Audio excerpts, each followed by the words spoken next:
kepada host. Minta maaf ada kelewatan sikit sebab ada masalah teknikal. Apa nama sound tadi?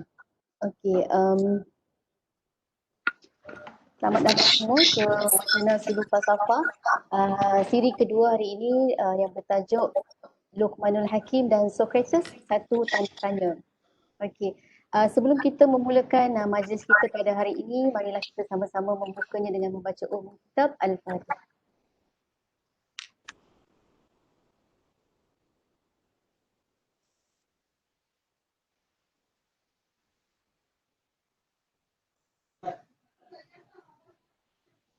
Alhamdulillah.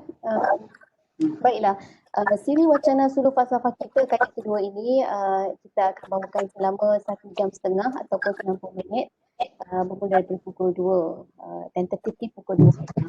Baiklah, tajuk kita ini akan dikupas oleh 2 orang panelis yang terkenal di pusat pengajian kita dan daripada Jabatan Tamadun dan Falsafah. Kami bawakan kepada tuan-puan sekalian Profesor Dr. Muhammad Hazim Shah Haji Abdul Murad dan juga Profesor Madya Dr. Khadafi Haji Rafi'i. Profesor Dr. Hazim tidak asing lagi di kalangan kita, seorang profesor dalam bidang falsafah daripada Jabatan Tamadun dan Falsafah.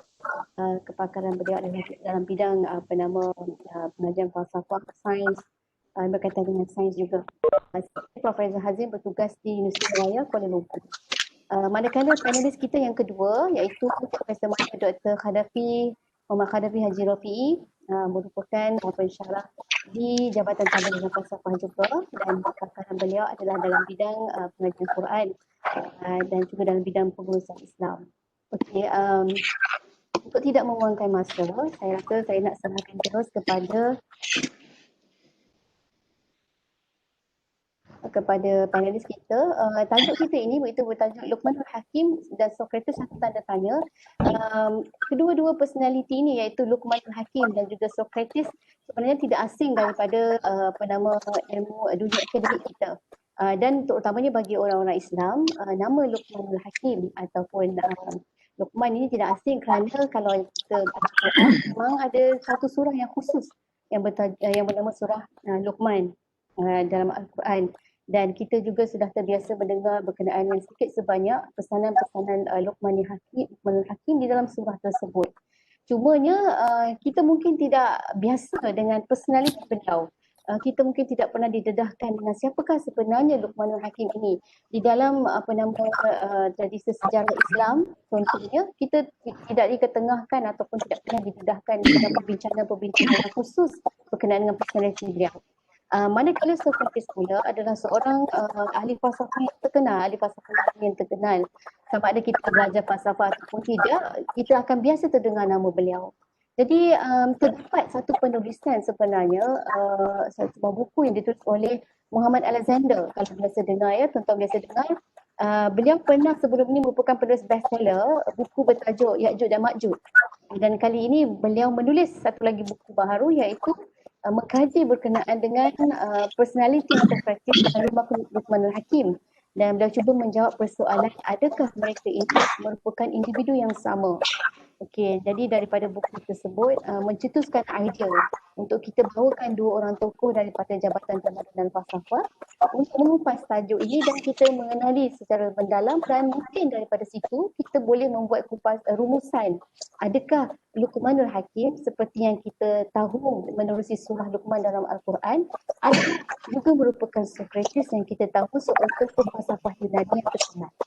Untuk tidak membuangkan masa, saya akan teruskan dengan pusingan pertama kepada panelis kita iaitu Profesor Dr. Muhammad Hazim dan juga Profesor Madya Dr. Khadafi.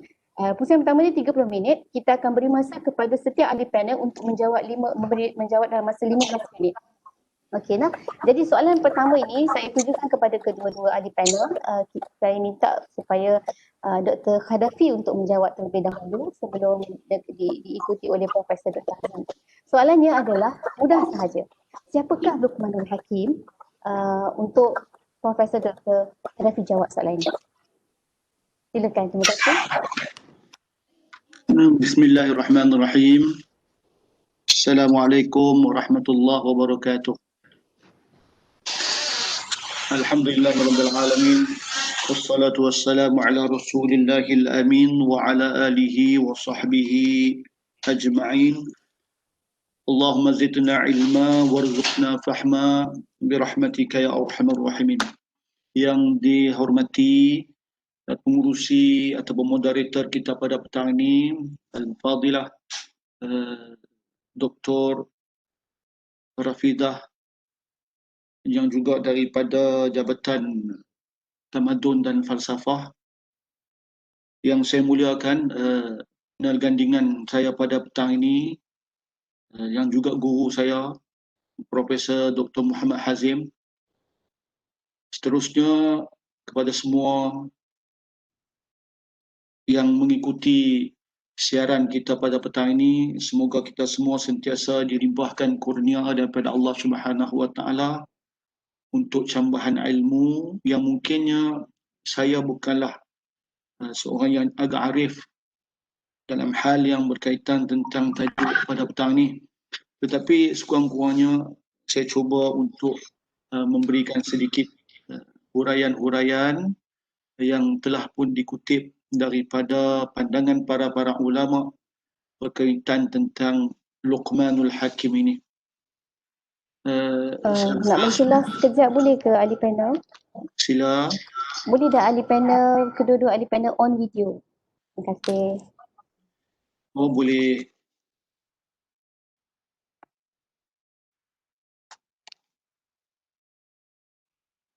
Baik, untuk boleh tak? Ingat tadi tak payah on video. Jadi tak payah on video ni tak gaduh lah sikat rambut. Jadi bila dah on video ni kena sikat rambut lah.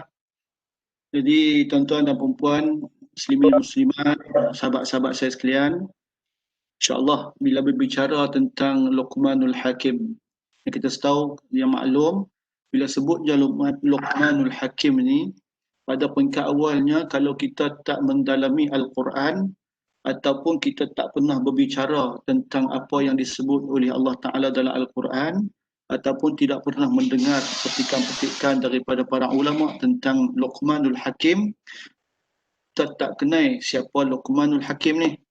Mungkin kita tahu nama Luqman tu ada di kampung kita. Mungkin juga kita tahu ada nama Luqman tu daripada kalangan anak murid kita. Mungkin juga kita tahu ada daripada nama Luqman tu daripada sahabat-sahabat kita. Tapi sebenarnya kita mula untuk mengenali Luqmanul Hakim ini, ataupun kita bawa dalam perbincangan kita pada petang ini, Luqmanul Hakim ni kita mula kenal dia daripada apa yang Allah Ta'ala sebut dalam Al-Quran. Iaitu kisah Luqmanul Hakim ni berada pada surah yang ke-31 Al-Quran, iaitu dia termasuk dalam surah Makkiyah. Sebab surah Makkiyah ni dalam Al-Quran ni ada lebih kurang 86 surah. Dia banyaklah berbanding dengan surah Madaniyah yang hanya ada pada Al-Quran itu lebih kurang 28 surah sahaja. Lalu bila dia berkisar tentang surah Makkiyah, pastinya di sana perkara-perkara yang diberikan penekanan oleh Allah Ta'ala berkaitan tentang surah Luqman ni adalah untuk mentauhidkan Allah Subhanahu Wa Ta'ala dan juga untuk membawa pengajaran-pengajaran Tak dengar suara. Tak dengar suara. Tiba-tiba hilang sound. Mungkin terganggu ni pasal video juga kadang-kadang ni, moderator. Tak dengar. Tak dengar? Dengar tak? Moderator? Puan moderator?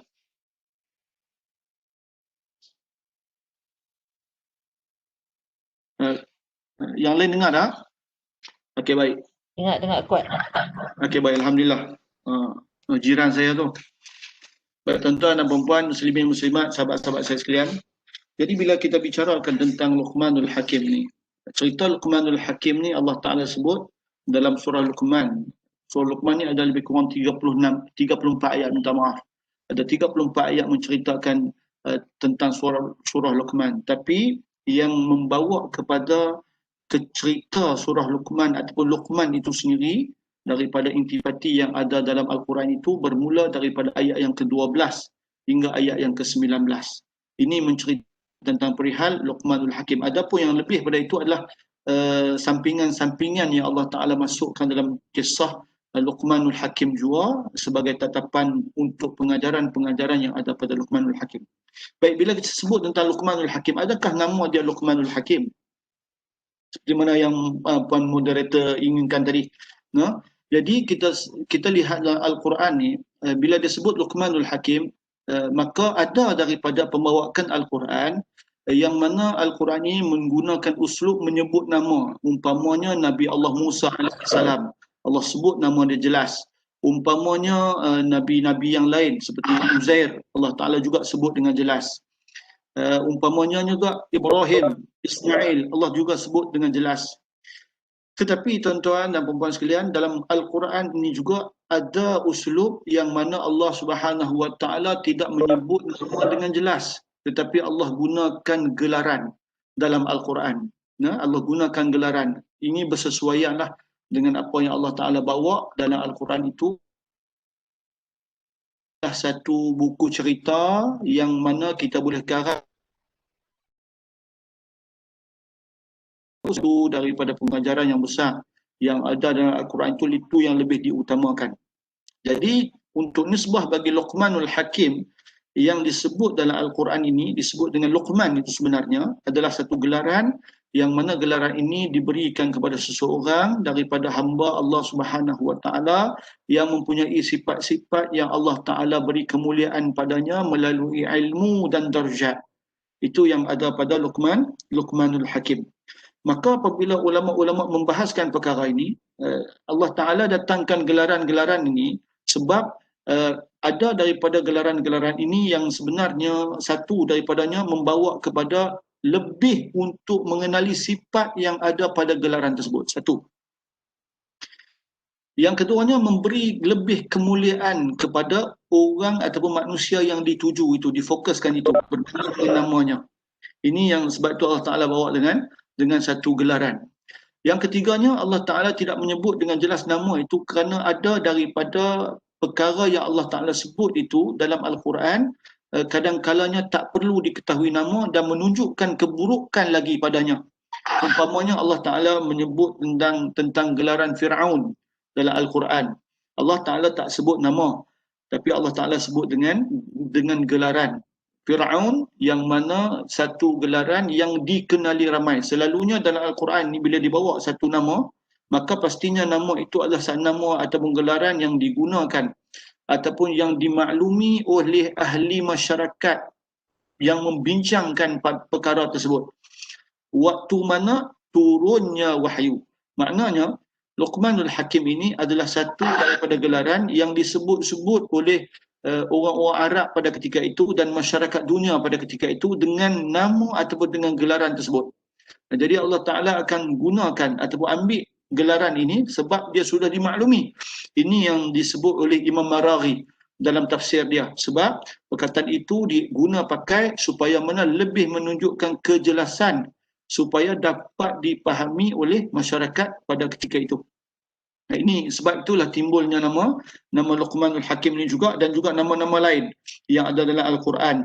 Umpamanya Allah Ta'ala sebut dengan Zulqarnain yang juga tidak dipastikan namanya Zulqarnain itu, tapi disebut dengan apa yang ada pada Zulqarnain itu yang juga disebut oleh masyarakat pada ketika itu. Juga disebut dengan Rijalun Saleh.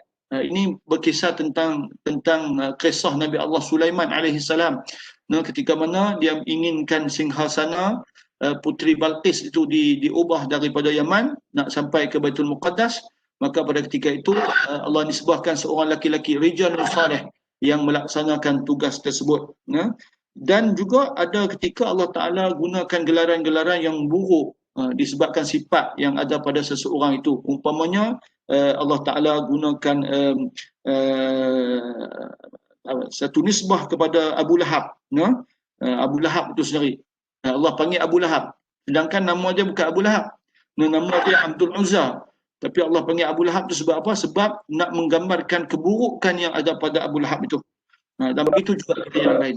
Ini sedikitlah makluman untuk tuan-tuan dan perempuan, muslimin muslimat sekalian berkaitan kenapa wujudnya satu nama yang bernama Luqman itu bukan nama sebenar, tapi gelaran yang Allah Subhanahu Wa Taala berikan mengenai satu sifat yang ada pada pengenalan bagi Luqmanul Hakim, atau satu susuk tubuh yang boleh dijadikan sebagai satu teladan kepada penghidupan pada ketika ini. Baik, ada perbincangan ulama sebenarnya yang menyebut dengan jelas umpamanya Ibnu Jarir At-Tabari, Imam Tabari lah yang telah mengeluarkan kejelasan bagaimana tentang Luqmanul Hakim ini. Maknanya ulama-ulama Islam juga ataupun para sahabat ini cuba sebenarnya untuk membuat penyelidikan yang teliti, nak mengetahui tentang siapa Luqmanul Hakim ni. Kalau kita rujuk pada Ibnu Katsir, kitab Ibnu Katsir, tafsir dia fil Quranil Azim, yang mana Ibnu Katsir ni dia sebut, dia kata Luqman ni nama dia cuba untuk bagi pengenalan pada Luqmanul Hakim. Nama dia Luqman ibnu Angga ibnu Sadun.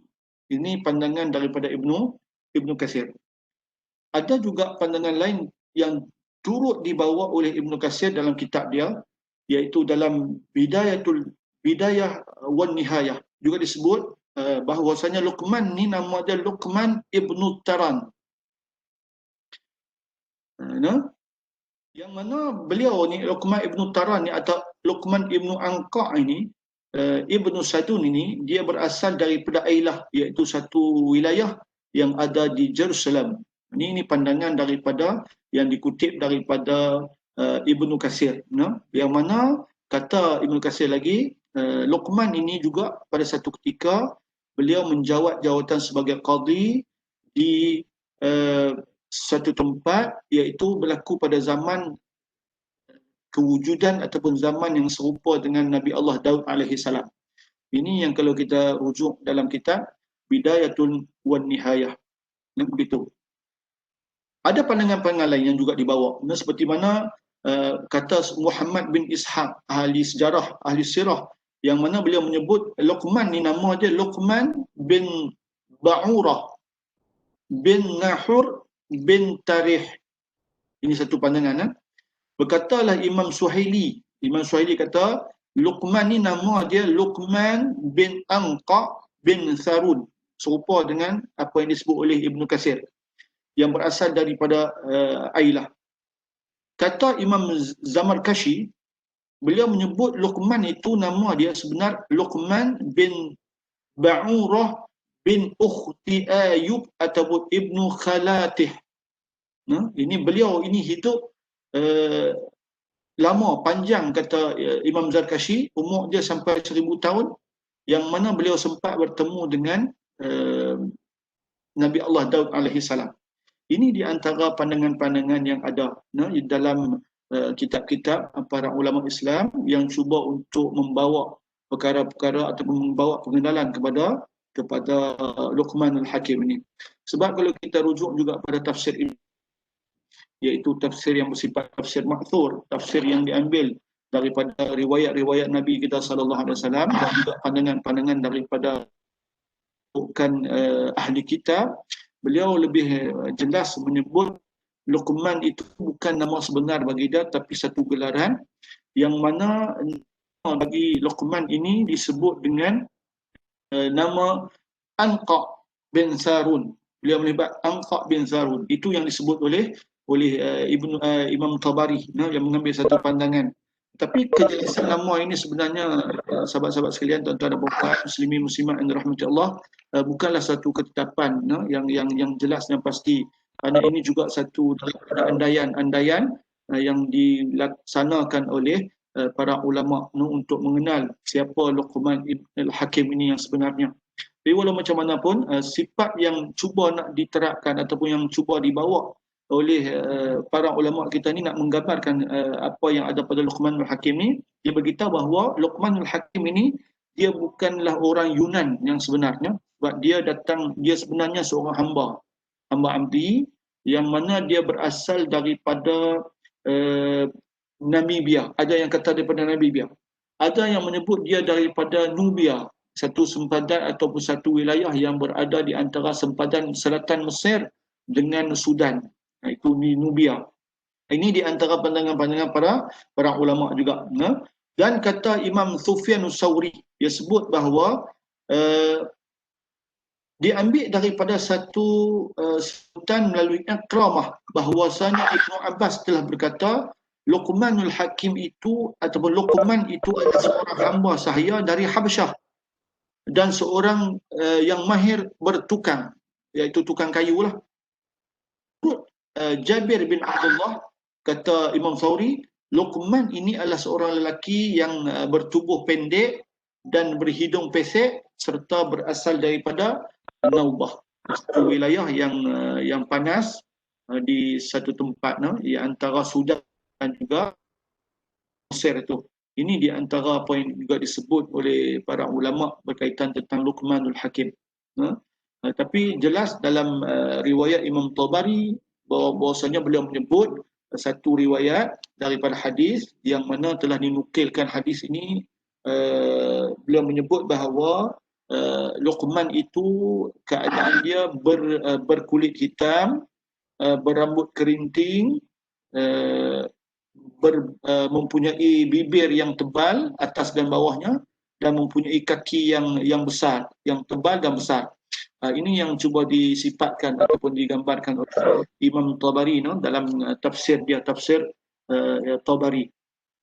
Lalu ada juga kesepakatan ataupun ada juga perbincangan ulama lah berkenaan dengan Luqmanul Hakim ni.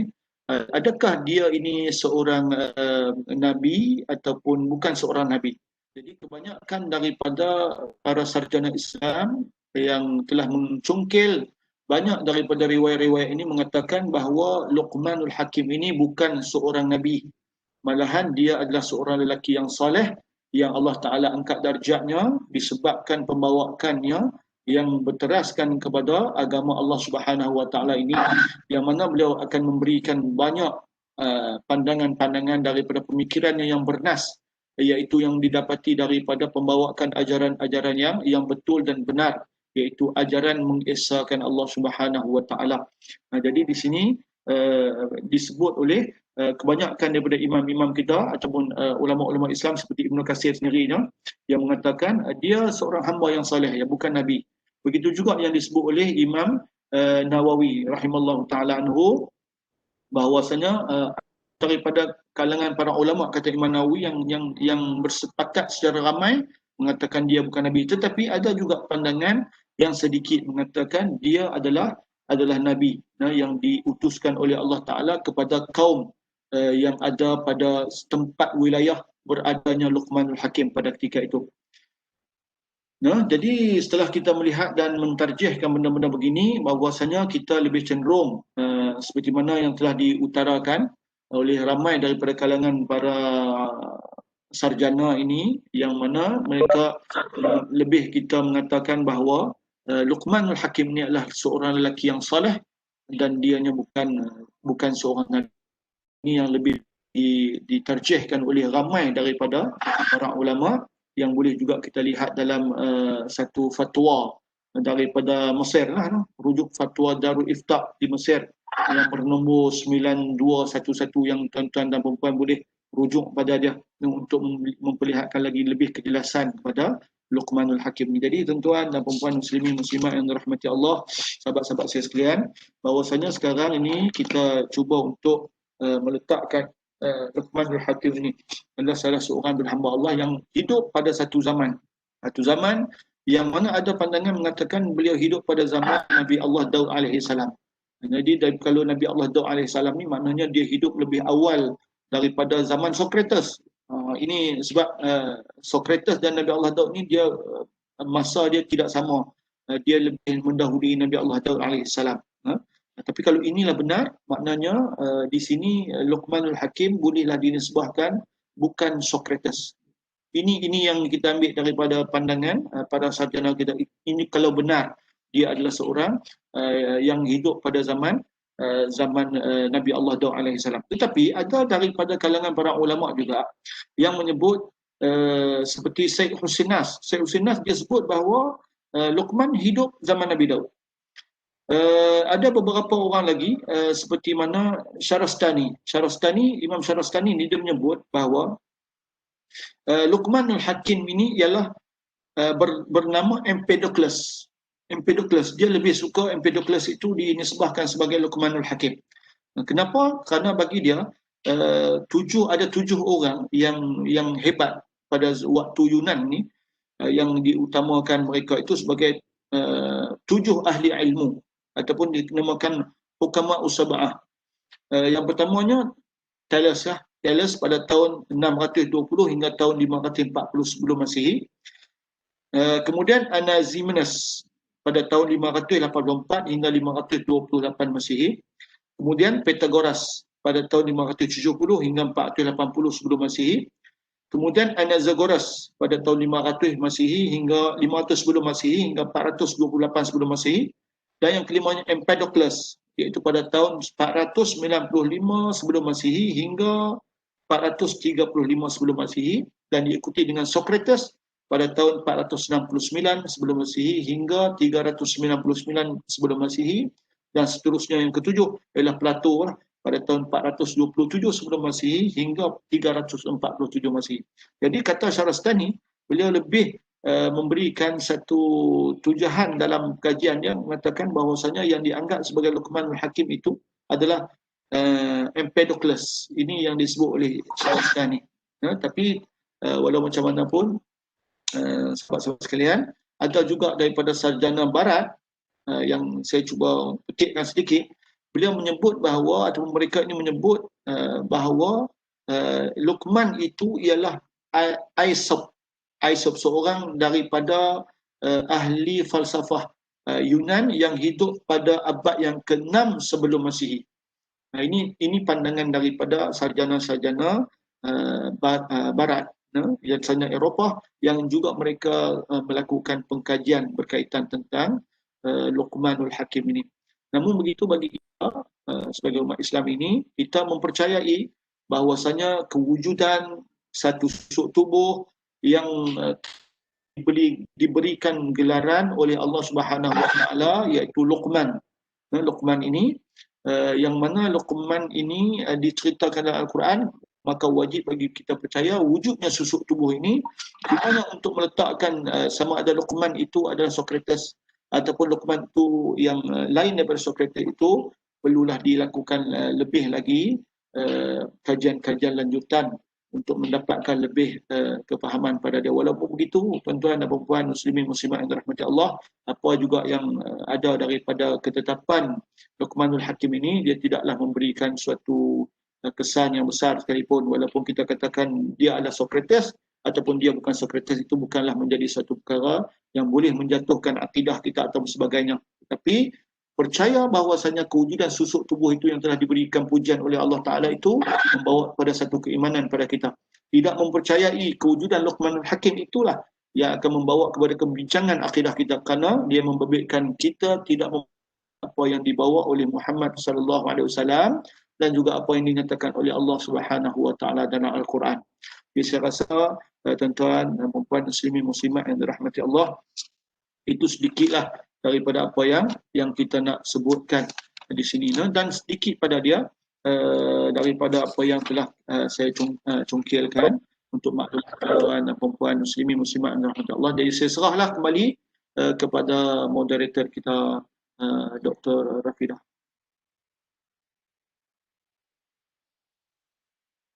Terima kasih kepada Dr. Hanafi di atas pencerahan yang panjang lebar berkenaan dengan peribadi personaliti Luqmanul Hakim. Jadi untuk pusingan pertama ni kita dapat sedikit gambaran lah siapa sebenarnya Luqmanul Hakim seperti mana Al-Quran dan juga menurut kajian sejarah dan juga mufasir-mufasir berkaitan dengan sejarah lah. Okey, kita teruskan kepada Prof. Hazim. Prof. Hazim untuk menjelaskan pula siapakah Socrates. Silakan Prof. Terima kasih Puan Moderator Dr. Fida. Assalamualaikum warahmatullahi wabarakatuh. Bismillahirrahmanirrahim. Baik, jadi panel gandingan saya Dr. Muhammad Qaddafi telah pun memberi penjelasan tentang siapakah Luqmanul Hakim itu dari sudut pandang para ulama Islam yang silam, dari segi fizikalnya dan juga dari segi sedikit sebanyak tentang sifat-sifat perwatakan dan kaitannya dengan surah Luqman, surah nombor 31 tak silap saya yang disebut tadi. Dan apa yang mencetuskan idea bagi mengadakan webinar ini ataupun seminar ini pun wacana sulul falsafah ini adalah sebuah buku yang telah ditulis oleh Muhammad Alexander yang bertajuk Luqmanul Hakim adalah Sokrates berkulit hitam. Dan buku ini saya dapati daripada Dr. Hanani yang mula-mula memberitahu saya tentang kewujudan buku ini. Ya. Sebelum ni saya pun tak tahu adanya buku yang sedemikian yang cuba mengkaitkan Luqmanul Hakim yang disebut dalam Al-Quran itu dengan tokoh falsafah Greek ataupun Yunani, iaitu Sokrates. Ya. Dan pada mulanya saya agak skeptis tentang usaha dan pandangan sedemikian, untuk terus terang lah, kerana beberapa sebab. Ya. Tapi walau bagaimanapun saya mengambil sikap yang terbuka dan meminta Dr. Hanani supaya menunjukkan kepada saya buku itu supaya saya boleh melihatnya dengan lebih dekat dan cuba menilai sama ada apa yang dihujah oleh Muhammad Alexander itu beserta bukti-bukti yang dikemukakan adalah sesuatu yang boleh kita terima, ya? Dari segi aspek sarjana, from a scholarly point of view, from the point of view of critical scholarship, ya. Kerana usaha yang dilakukan oleh Muhammad Alexander itu adalah juga satu usaha dan kajian yang ilmiah, bersifat ilmiah. Ya. Beliau membentangkan, ya, hujah-hujahnya dan bukti-bukti yang kononnya menyokong akan dakwaannya bahawa kedua-dua personaliti itu adalah orang yang sama. Dan atas dasar itu kita boleh juga menilainya dari segi ilmiah dan dari segi akademik. Ya. Walau apapun keputusan kita. Ya. Jadi itulah permulaannya cerita bagaimana wacana sulul falsafah ini bertajuk Luqmanul Hakim dan Sokrates satu tanda tanya itu bermula. Sedikit sebanyak tentang sejarahnya. Dan saya bila melihat buku ini, ya, dan kemudian melihat kandungannya, saya harus akui bahawa usaha yang dilakukan oleh Muhammad Alexander ini adalah satu usaha yang agak luar biasa dan agak gigih. Ya. Kalaulah pensyarah-pensyarah kita dapat, ya, menghasilkan usaha dan kajian seperti ini, maka inilah satu usaha yang hebat. Ya. Walaupun ini tidak bermakna bahawa saya setuju dengan pandangan beliau, tetapi apa yang saya ingin katakan di sini ialah tentang usaha tersebut, ya, usaha seorang sarjana yang mana bidang ini, bidang pemikiran Islam ataupun pemikiran falsafah ini bukannya suatu bidang pengkhususan beliau, ya. Dan tak silap saya dari segi profession, mungkin seorang seorang arkitek, ya, sarjana muda teknik arkitektur dari Universiti Brawijaya 1996. Kemudian postgrad, master dalam bidang urban housing, dan PhD saya kurang pasti. Tapi walaupun bidang beliau bukan dalam bidang pengajian Islam, sejarah Islam ataupun sejarah pemikiran atau sejarah falsafah, namun motivasi beliau dalam menghasilkan kajian ini agak luar biasa, ya, dan hingga dapat menghasilkan sebuah buku yang sebegini kan. Dan apabila saya melihat akan sumber-sumber yang diguna, ya, primary dan secondary sources, ya, termasuk dari surah Luqman dan buku-buku mengenai Socrates, tulisan asal dan juga primer dan sekunder, saya dapat rasakan bahawa ada satu macam kecenderungan yang kuat, ya, komitmen terhadap falsafah itu sendiri dan juga terhadap agama, ya, agama Islam khususnya, dan usaha untuk mencari titik-titik pertemuan antara keduanya, ya. Dan memanglah agak tidak seimbang, ya, dari segi makluman, kerana pengetahuan kita mengenai Socrates itu, ya, adalah agak luas juga kalau kita lihat sumber-sumber falsafah barat, dari falsafah barat dan pengkaji-pengkaji dari barat yang telah lama mengkaji falsafah Greek, ya. Dan antaranya yang dikaji ialah pemikiran Plato dan Aristotle, dan Plato itu tulisan-tulisannya ada yang mencerminkan pemikiran Socrates, ya, kerana kalau kita lihat dari segi sejarahnya, Socrates itu walaupun beliau diterima sebagai seorang ahli falsafah, tetapi beliau tidak meninggalkan penulisan.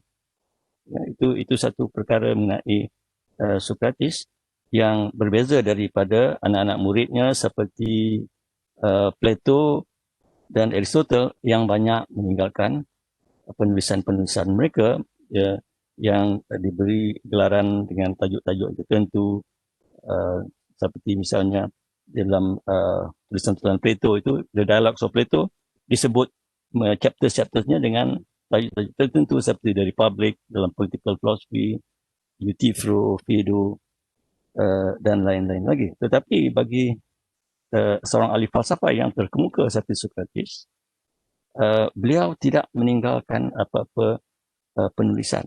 Namun impak pemikiran dan pengajarannya terhadap generasi ahli-ahli falsafah selepas beliau itu agak besar.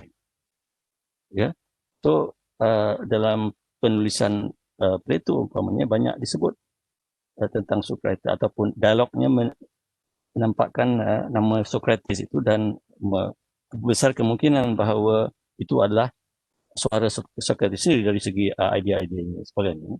Jadi Socrates itu adalah satu personality yang agak diterima umum oleh pengkaji-pengkaji barat, ya, tentang kewujudan beliau sebagai seorang manusia. Mungkin berbeza daripada setengah-setengah tokoh yang sebelumnya, yang agak mungkin kewujudan mereka mungkin boleh dipertikaikan. Misalnya ada yang mempertikaikan tentang Thales ataupun Euclid dan sebagainya. Tapi kewujudan Socrates itu tidak dipertikaikan. Ianya dianggap bukannya sebagai suatu mythical figure ataupun fictional, tapi seorang yang betul-betul wujud, ya. Dan kisah hidupnya pun dihuraikan oleh pengkaji-pengkaji, ya. Antara peristiwa-peristiwa yang penting dalam kehidupan beliau ialah kematian beliau pada tahun 399 sebelum Masehi, kerana dihukum mati, dihukum bunuh oleh para pembesar Athens pada masa itu, yang telah membicarakan beliau atas tuduhan corrupting the morals of the youth and going against the Greek gods, ya, iaitu penentangannya terhadap agama orang-orang Greek pada masa itu yang mempercayai akan kewujudan banyak-banyak Tuhan ataupun dewa-dewi, ya. Pahaman, boleh kita katakan pahaman politisme. Dan atas dakwaan-dakwaan dan tuduhan-tuduhan tersebut, beliau telah dibicarakan dan didapati bersalah dan dihukum mati dengan meminum racun hemlock, tak silap saya namanya. Tapi dihukum bunuh dengan meminum racun, dan beliau kemudian diangkat sebagai seorang martyr yang mati atas dasar kepercayaan terhadap prinsip yang dibawanya. Ya. Dan semasa hidupnya beliau memang terkenal dengan usahanya yang agak unik pada masa itu, iaitu kelazimannya pergi merayau-rayau ke sana sini, ya, dan menemubual ya, orang-orang yang dijumpainya, bersembang, tapi bukan bersembang kosong, tapi apa yang dikatakan berdialog, ya, dengan masyarakat, dengan orang pembesar dan juga orang-orang biasa. Dan dialognya itu setengahnya dirakamkan oleh Plato, studentnya, anak muridnya Plato, yang seperti saya katakan tadi dibukukan dalam The Dialogues of Plato. Dari Plato lah dan Aristotle juga kita kenali tokoh yang bernama Socrates ini, dan ibunya adalah seorang bidan, ya, midwife, dan bapanya tak silap saya adalah seorang tukang batu, stone mason. Ya. Dan pada masa mudanya Socrates pernah bertugas sebagai seorang soldadu ataupun askar, dan semasa peperangan Peloponnesian, Peloponnesian Wars, beliau telah pergi berperang dan mempunyai pengalaman berperang. Ya. Tapi selepas pergi berperang dan sebagainya, beliau kembali ke dalam masyarakat Athens. Di situlah beliau memulakan usahanya mengajar manusia ke arah kebaikan. Ya. Tetapi Plato tidak menganggap dirinya sebagai seorang guru yang mengajar. Jadi ini satu keistimewaan Socrates, ya.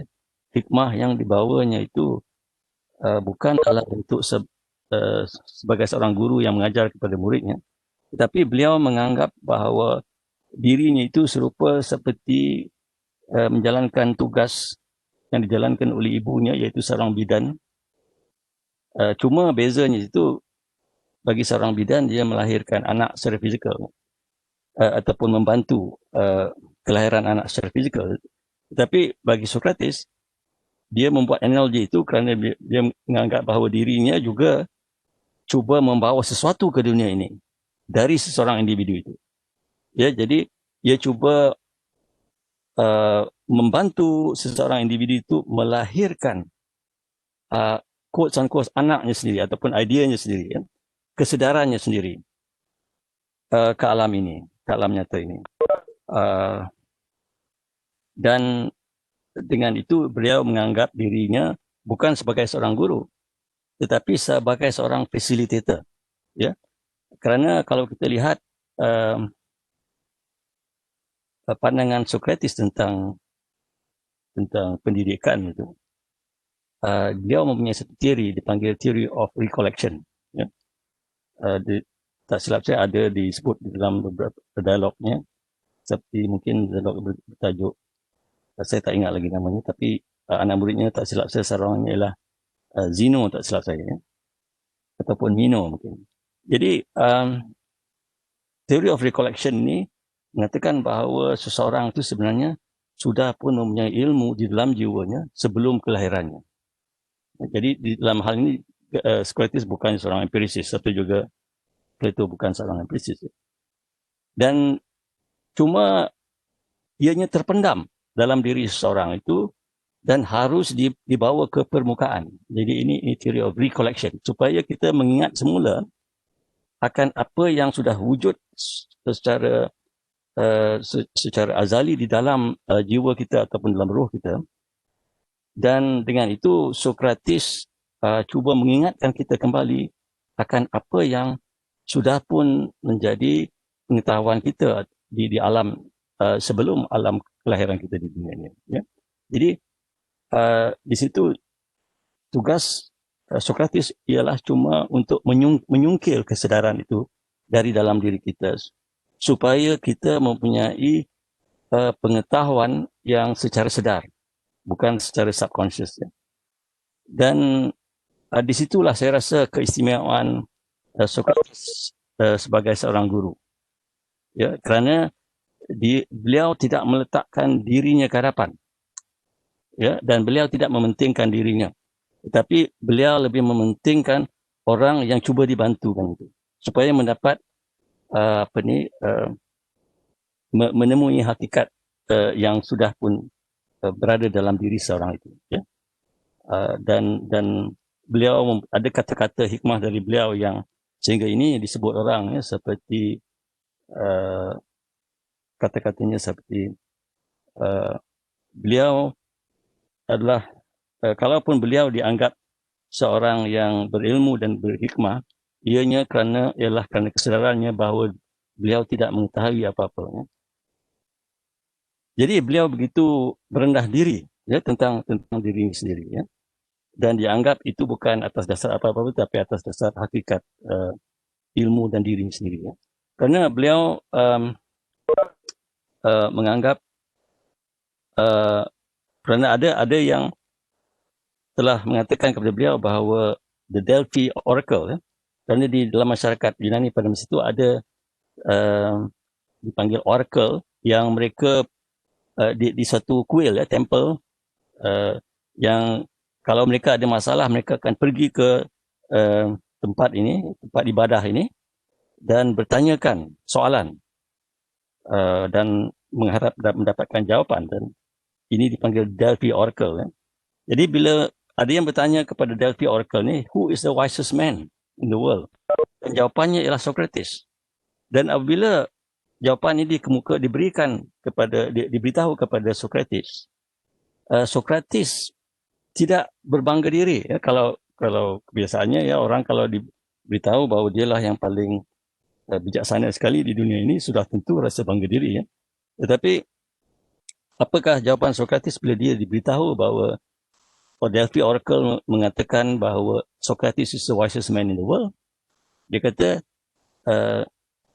if it is true that I'm the wisest man in the world, then that is because I know that I do not know. Yeah? It is because I know that I do not know. Yeah? Jadi, kenapakah itu dianggap sebagai satu ciri orang yang berhikmah, a wise man? Kerana kalau ia mempunyai kesedaran itu, maka ia akan berusaha mencari ilmu pengetahuan. Ya? Hanya orang yang menganggap bahawa dirinya sudah berilmu, tidak akan bersungguh-sungguh untuk mencari ilmu. Ya? Kerana dianggap dirinya sudah berilmu, jadi apa gunanya mencari ilmu? Tapi kalau dia sedar bahawa dirinya sebenarnya tidak mempunyai ilmu ataupun yang dipunyainya itu terlalu sedikit, maka dia akan berusaha untuk mencari ilmu yang sejati. Ya? Jadi di atas dasar itu, beliau menerima kata-kata Delphi Oracle bahawa beliau is the wisest man in the world. Tapi atas dasar bahawa ianya disebabkan oleh kerana beliau tahu bahawa beliau tidak mengetahui. Ya, jadi itu antara sifat-sifat dalaman Socrates yang memberi satu kekuatan yang luar biasa hingga membolehkan beliau berani berhadapan dengan orang ramai, dengan pembesar-pembesar dan juga rakyat biasa, dan berdialog secara one to one. Ya. Dan dalam buku Muhammad Alexander, beliau mengatakan bahawa sebenarnya inilah usaha dakwah yang sebenar. Ya, bukannya bercakap melalui mikrofon dan didengari oleh beribu orang, tapi one to one communication di mana ada satu usaha untuk mentransformasikan jiwa seseorang itu dari dalam. Ya. Dan ini satu sifat yang agak istimewa dalam Socrates. Dan dalam buku Muhammad Alexander, salah satu percubaannya untuk menunjukkan bahawa kedua-dua personaliti inilah adalah orang sama ialah atas dasar bahawa Luqmanul Hakim juga mempunyai sifat-sifat yang sedemikian. Ya, seperti yang dipunyai oleh Socrates. Ya. Dan ini diuraikan dengan lebih panjang lebar dengan merujuk kepada sikap dan pandangan mereka mengenai ketuhanan dan hubungan mereka dengan Tuhan.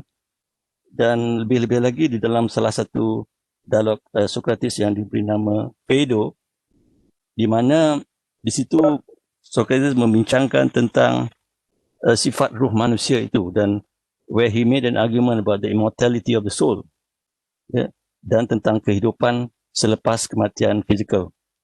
Jadi atas dasar apa yang dikatakan parallelism, parallels antara sifat dan pemikiran Luqman dan Socrates,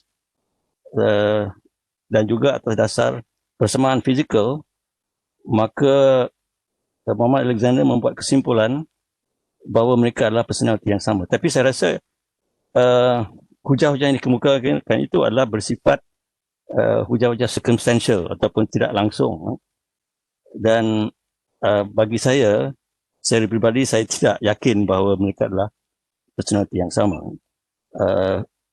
Dan juga dari segi tarikh kelahiran dan kematian, ya, bagi Socrates, more or less kita tahu dia mati tahun 399 dan hidup sekitar abad ke 5 Masehi, 5th century BC, 400 plus BC, ya. Tapi bagi Luqmanul Hakim, tidak ada tarikh tertentu di mana beliau hidup, ya, lahir dan mati dan sebagainya. Cuma satu anggaran yang agak umum seperti di zaman Nabi Daud, dan kita pun tak tahu Nabi Daud sebenarnya dia tahun berapa Nabi Daud berada, ya. Jadi saya rasa dari segi ilmiah, bukti-bukti yang dikemukakan itu tidaklah memaksa kita, ya, sehingga menerima ucapan bahawa mereka adalah personality yang sama, ya. Jadi saya rasa saya telah mengambil masa agak banyak untuk round ini. Jadi itu saja. Sekian. Kembali kepada moderator. Baik, terima kasih Prof. Dr. Hazim. Daripada penjelasan panjang lebar yang dijelaskan dikongsi oleh kedua-dua ahli panel tadi, kalau saya boleh komen dalam 2-3 saat, saya nampak seperti seolah-olah ahli falsafah ni, mereka ni adalah orang-orang yang baik, walaupun tadi seperti mana Dr. Hanafi dan juga Prof kemudian menyambung bersetuju bahawa mereka ni bukanlah individu yang sama, kan, tetapi seolah-olahnya bila kita lihat Luqmanul Hakim dan Socrates ni, kita lihat seolah ahli falsafah ni adalah orang-orang yang baik sebab dia memberi hikmah, dan tak kiralah mereka ni orang yang mempunyai agama ataupun tidak beragama. Okey, itu yang saya dapat note sedikitlah keyword ataupun point daripada round yang pertama. Okey, seterusnya soalan kita pusing balik kepada Dr. Hanafi. Yang seterusnya adalah berkenaan dengan apakah ajaran yang dibawa oleh Luqmanul Hakim dan pendekatan yang digunakan oleh beliau semasa hayat beliau lah. Silakan Dr. Hanafi. Terima kasih.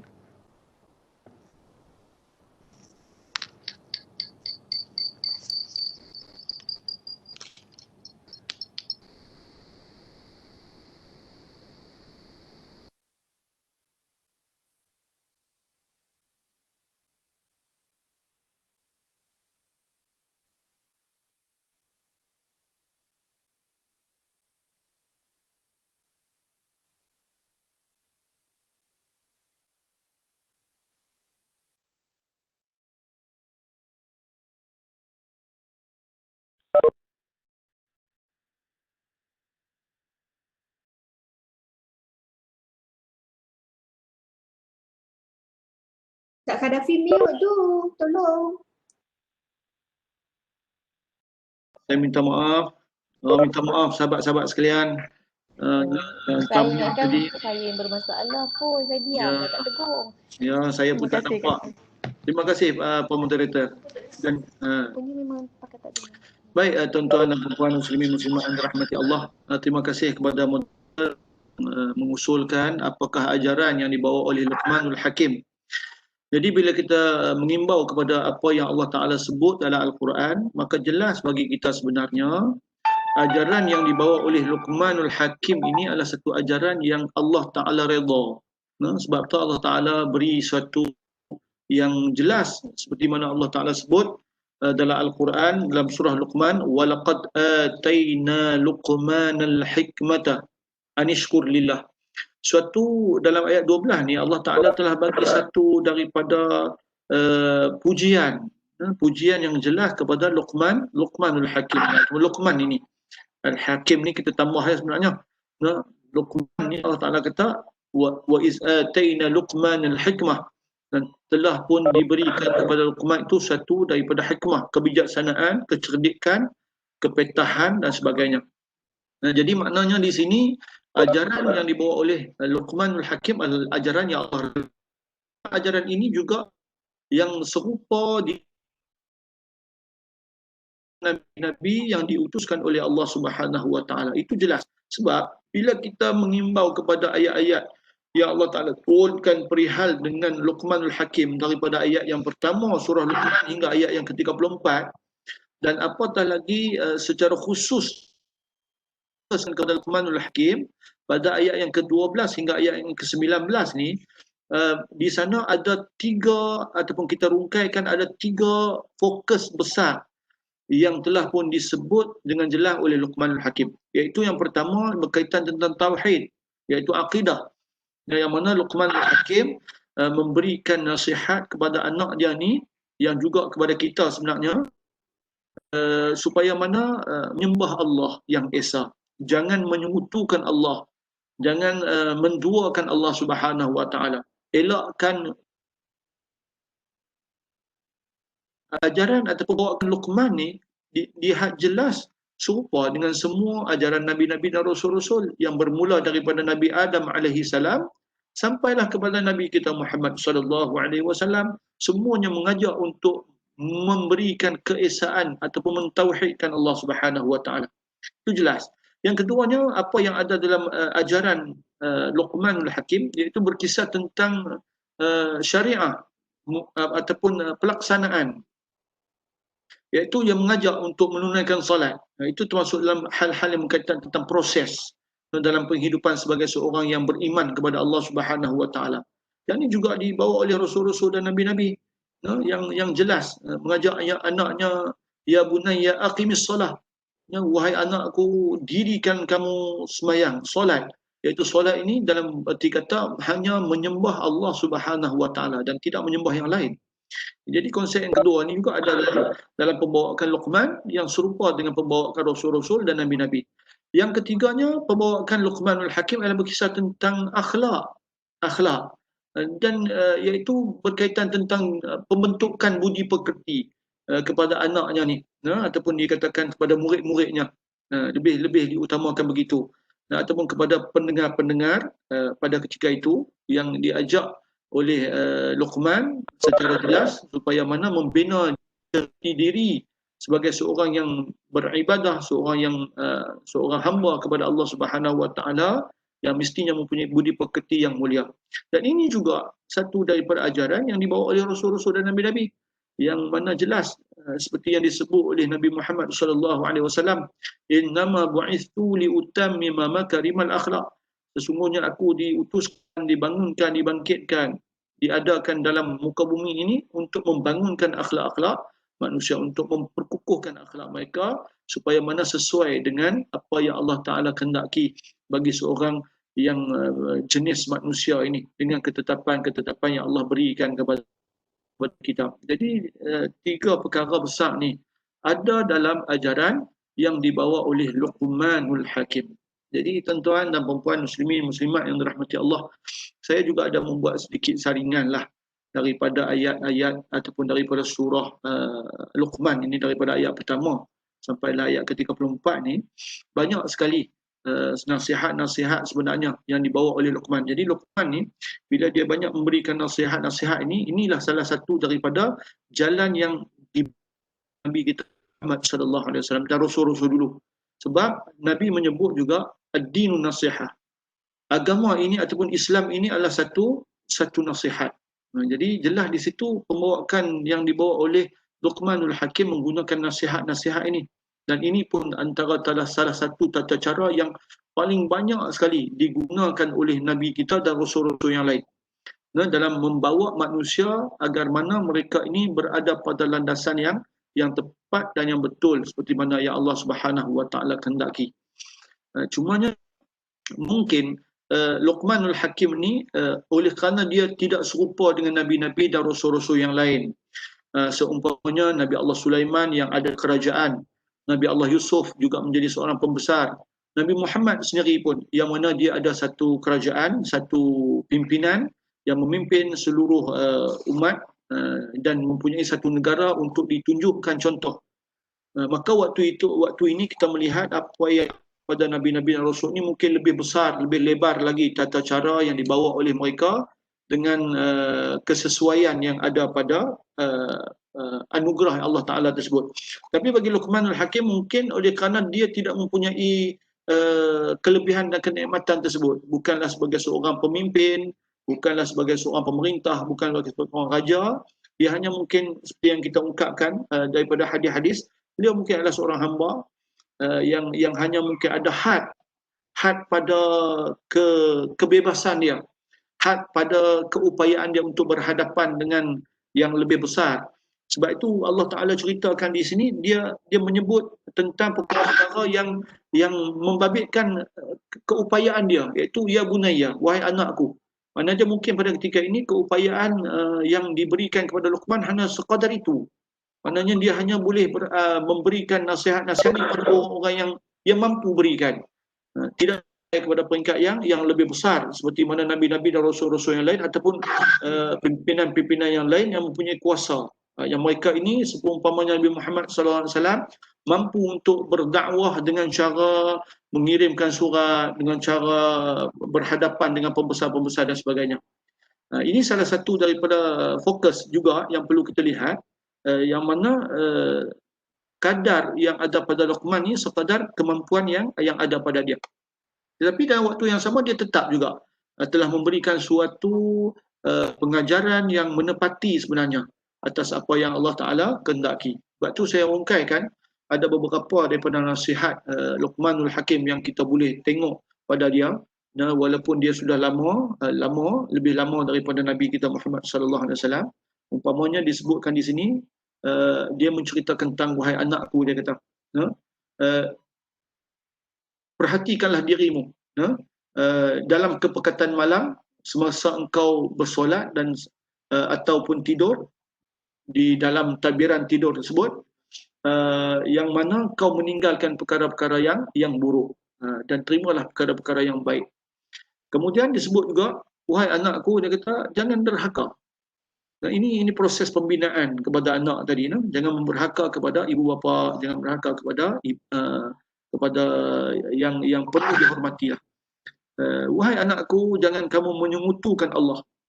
Ini satu kejelasan lah daripada ajaran Luqmanul Hakim yang kita nampak serupa dengan ajaran yang dibawa oleh Rasul-Rasul, iaitu yang diakui oleh Islam itu sendiri. Sebab itu Allah Ta'ala letakkan sini.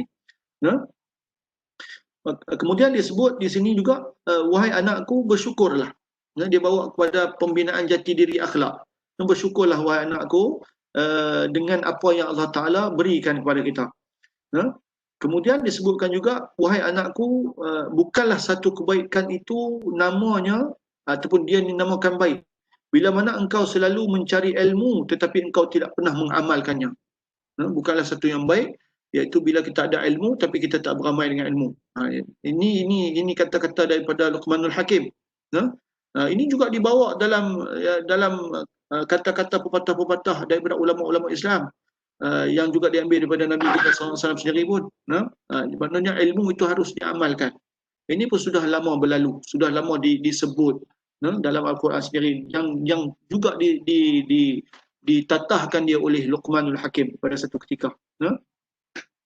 Kemudian disebutkan, wahai anakku, dunia ni dia kata bagaikan lautan, yang mana ramai manusia akan karam dengan dia. Yang mana jika engkau ingin selamat, janganlah karam dengan dia, maka layarilah kehidupan kamu ini di dunia dengan takwa. Ini dia bawa dalam kehidupan Luqmanul Hakim. Dia minta supaya mana bina ketakwaan dalam diri untuk kekuatan jiwa. Takwa tu artinya takwa Allah lah, bertakwa kepada Allah Subhanahu Taala. Sebab ramai manusia yang karam kerana tidak ada satu sifat ketakwaan dalam diri dia. Kemudian disebutkan juga lagi, wahai anakku, jangan kau sombong. Jangan sombong dalam muka bumi ini, jangan takabur. kerana Allah Ta'ala tidak suka dengan yang takabur. Jadi apa yang saya sebut, apa yang telah saya catatkan juga daripada kutipan saya dalam Al-Quran ni, menunjukkan bahawa apa yang dikatakan tadi juga daripada ajaran-ajaran yang ada, dan pastinya dia membawa Islam.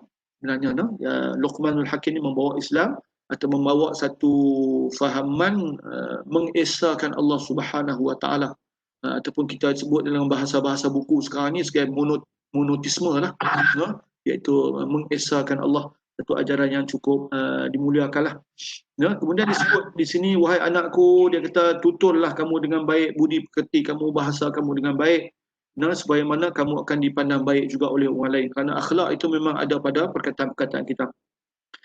Okey, kemudian dia kata, wahai anakku, dia kata, dalam kamu mencari kawan yang sejati, sahabat sejati, maka dia kata, macam mana kita nak tahu sahabat sejati itu? Ujilah dia, uji dia, bagi dia marah kat kita. Ni disebut oleh Luqmanul Hakim yang dibawa juga dalam tafsir ni. Dia kata, uji kawan kita ni, bagi dia marah. Setakat mana dia marah kita tu, adakah dia marah kita takut dan dia juga membawa kebaikan kepada kita, ataupun bila dia marah tu dia makin memburuk-burukkan kita. Kalau begitu, kata Luqmanul Hakim, kamu kalau dia boleh marah dan membawa lagi kebaikan pada kita, maka teruskan untuk bersahabat dengan dia. Tapi kalau dia marah itu lalu membawa keburukan kepada kita, dengan membawa fitnah, membawa perkara yang tak baik dan sebagainya, maka itu harus ditinggalkan, kata Luqmanul Hakim. Ini di antara ungkapan dia. Kemudian dia kata, wahai Luqman, wahai anakku, bergaullah dengan orang alim. Bergaul dengan orang alim, orang yang ada ilmu ni.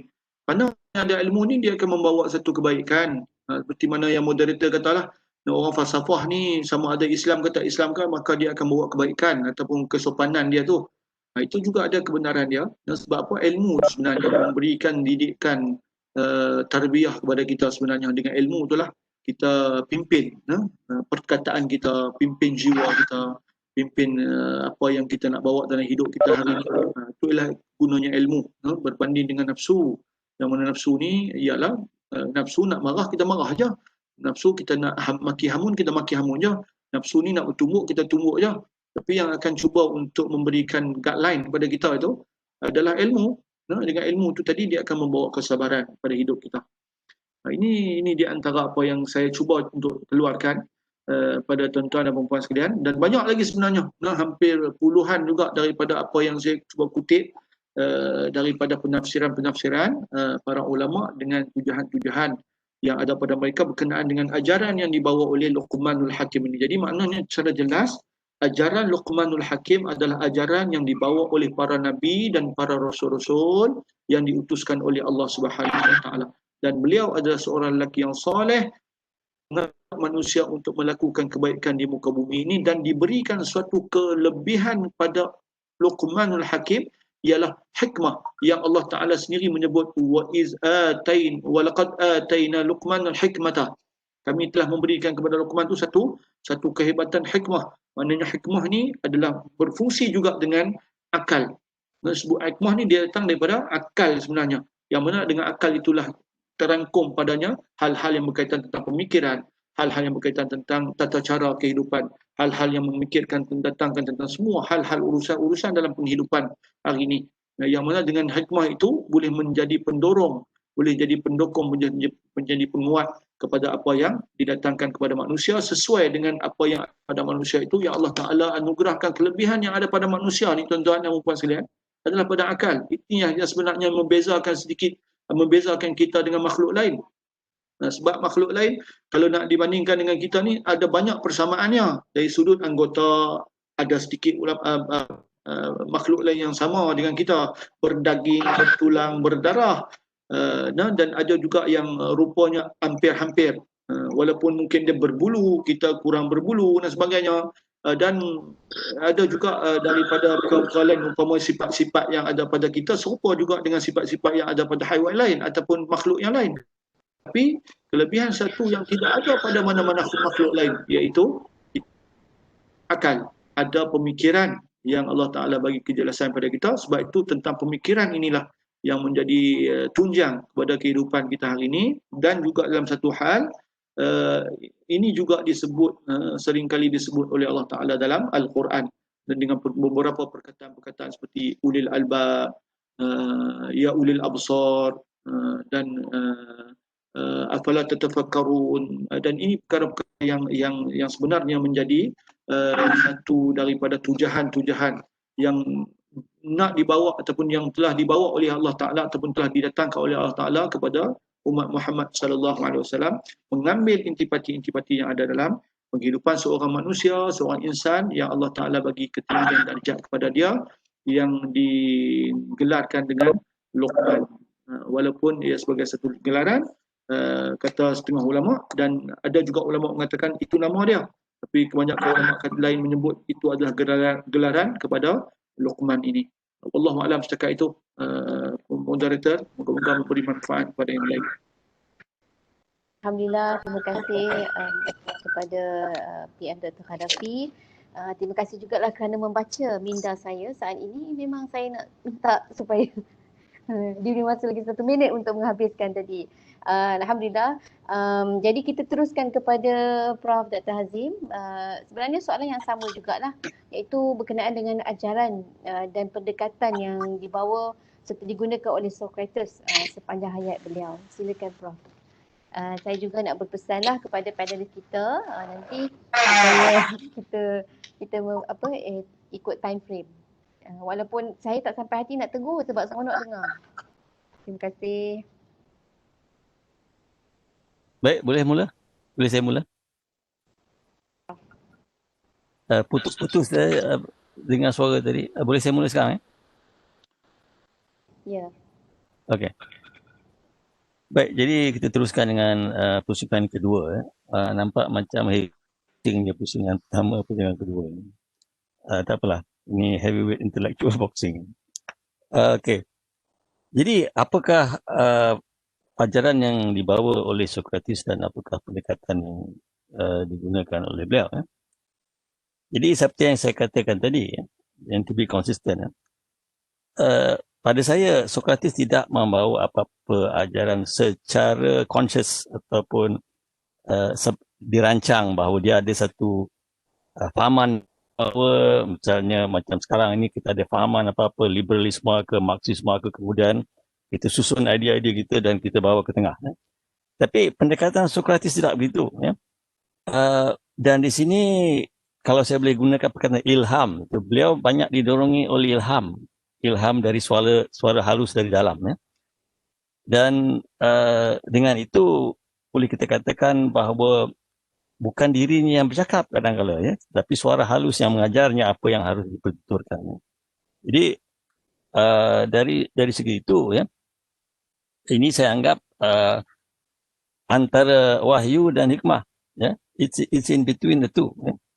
Kerana kalau kita baca buku Muhammad Alexander, dia ada mengatakan bahawa dan ini terdapat di dalam tulisan-tulisan Plato juga dan disetujui oleh ahli falsafah dan pengkaji Socrates dan Plato, mengatakan bahawa Socrates mengakui bahawa dia ada menerima suatu macam suara halus, mendengar satu macam halus yang mengajarnya apa yang tidak harus dicakapkannya dan apa yang harus dicakapkannya.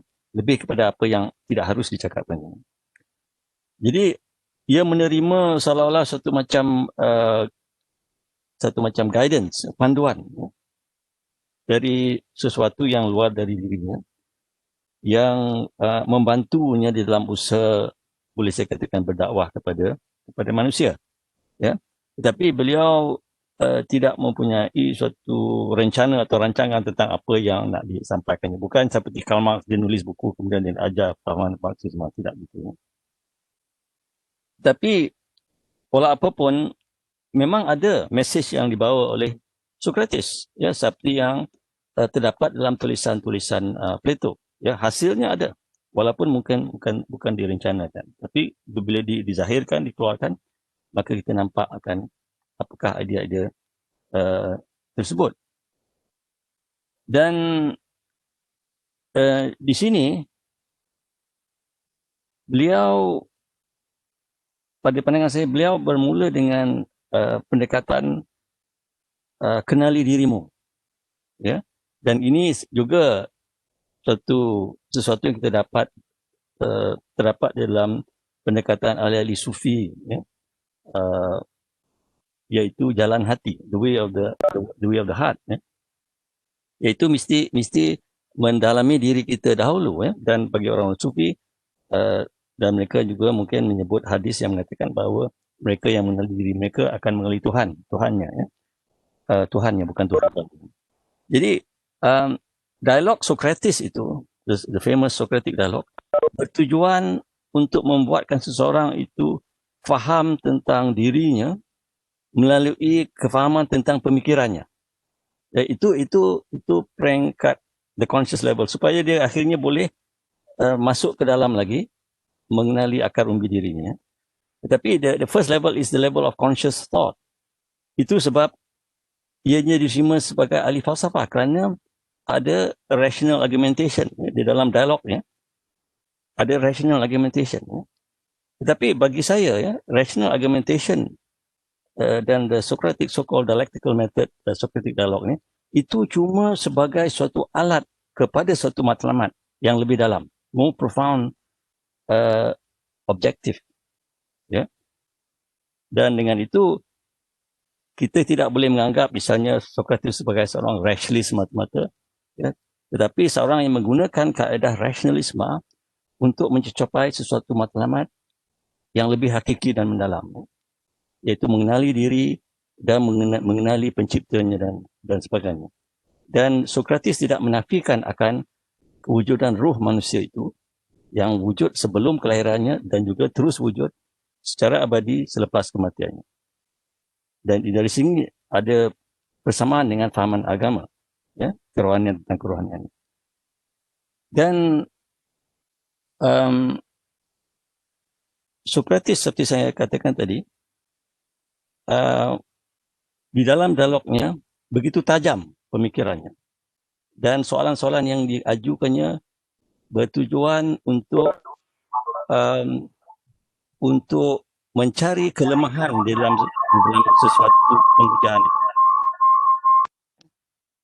untuk mencari suatu kelemahan di dalam pengujian itu supaya boleh dibetulkan kesilapan-kesilapan di dalam pemikiran. Itu sebagai peringkat pertama, ya. Tetapi inilah bukan bermakna bahawa Socrates adalah seorang logician, ya, yang begitu memertabatkan logik semata-mata dan sebagainya. Tapi dia menggunakan kaedah logik ini untuk mencari kebenaran. Ini semua sebagai alat ke arah sesuatu yang lebih bersifat hakiki, ya, kebenaran dan sebagainya. Dan salah satu dialog yang menarik bagi diri saya adalah, saya tak ingat nama dialog ini, tapi mungkin Euthyphro atau sebagainya, di mana seorang individu telah menangkap ayahnya dan membawa ke muka pengadilan, telah melaporkan ayahnya kepada pihak berkuasa kerana dikatakan bahawa ayahnya telah melakukan sesuatu kesalahan. Ya, jadi Socrates menggunakan insiden ini sebagai satu cara beliau mengajar, ya, mengajar tentang etika, moral yang sebenar dan sebagainya. Dan di sini mengingatkan saya tentang surah Luqman itu sendiri, ya, tentang bagaimana kita harus menghormati, ya, dan menjaga dengan baik akan orang tua kita, ibu bapa kita, ya. Tapi di dalam dialog Socrates ini, sebagai permulaannya apa yang ditunjukkan ialah anak membawa ke muka pengadilan ayahnya. Ya, jadi ada suatu dilema moral di sini. Ya. Kenapa? Kerana di situ pihak mungkin ada yang menganggap bahawa anak ini telah mengutamakan undang-undang lebih daripada darah dagingnya. Dan ini mungkin satu perkara yang bagus, yang positif. Ya. Tapi di satu pihak mungkin ada yang mengatakan bahawa ini merupakan suatu penderakaan anak kepada bapanya. Ya. Jadi ini pengkisahan dialog Socrates ini begitu menarik pada sisi saya. Bagaimana dia, ya, menghuraikan akan isu ini. Dan orang yang membawa bapanya tadi ke muka pengadilan itu memberi satu ucapan seolah-olah beliau ini begitu taat kepada undang-undang, law abiding citizen. Kerana masyarakat Athens pada masa itu berasaskan kepada perundangan, sistem demokrasi. It is a civilized society based on rule of law and so on, so-called rule of law, which exists even today, so-called rule of law. Jadi bila diketengahkan seperti itu, dia berbawa ayahnya ke muka penghakiman kerana ia begitu taat kepada undang-undang negara sehingga sanggup membawa ayahnya ke muka penghakiman. Dan bila dikemukakan dialog itu, akhirnya didapati bahawa motif sebenar anaknya ini bukanlah kerana ketaatannya kepada undang-undang, tetapi kerana keinginannya untuk sesuatu yang lain. Misalnya untuk mendapat pangkat dan nama dan sebagainya, hingga sanggup mengorbankan ayahnya sendiri. Ya. Jadi Sokrates begitu halus di dalam cara dia mengajar sesuatu itu. Iaitu dia mengatakan bahawa kita tidak harus lihat dari segi zahir semata-mata. Ya. What is in the letter. Bukan apa yang tersurat saja, tapi apa yang tersirat. Iaitu motif sebenar anak itu melakukannya. Jadi dia dapat menguraikan kebenaran dari segi etika juga. Ya, dan ini saya rasa satu pendekatan yang begitu halus di dalam Sokrates, di mana dia menggunakan kaedah rasional untuk menunjukkan jalan hati, ya, menunjukkan apakah niat sebenar seseorang itu sebenarnya. Dan teknik ini digunakan oleh Sokrates di dalam kes yang lain juga, misalnya dialog tentang keadilan. What is justice? Ya, dia ada satu dialog tentang keadilan, concept of justice. Ya, jadi sebagai mukadimah awal, penceramah mengatakan bahawa justice is returning what you have borrowed or taken from others. Ya, ataupun kalau konsep kita kata keadilan itu meletakkan sesuatu di tempatnya. Ya, so almost similar. Kata justice is putting things in its place and returning what you have taken from others and so on. But that means you only take your own right and don't infringe on other people's rights. That's basically justice. Yeah. Jadi Sokrates meneruskan dialognya seperti biasa. Dia kata menunjukkan hikmahnya. Dia kata, okey, sebagai contoh ya, saya pinjam pisau dari kawan saya. Ya, dan untuk berlaku adil, saya harus memulangkan pisau yang telah saya pinjam dari kawan saya itu. Ya, tapi andaikan bayangkan bahawa kawannya jatuh sakit dan kemudian akibat dari penyakit itu dia jatuh gila. Ya, jadi Sokrates bertanya di sini, adakah wajar saya memulangkan pisau yang saya pinjam dari kawan saya itu dalam keadaan kawannya itu tidak lagi waras, dan hanya kerana kita mahu memenuhi suatu takrifan keadilan yang mengatakan bahawa kita harus memulangkan barang yang telah kita ambil dari ataupun pinjam dari seseorang itu atas nama keadilan. Jadi atas nama keadilan, haruskah kita bersikap ataupun bersifat skema seperti itu, kalau orang sekarang kata skema.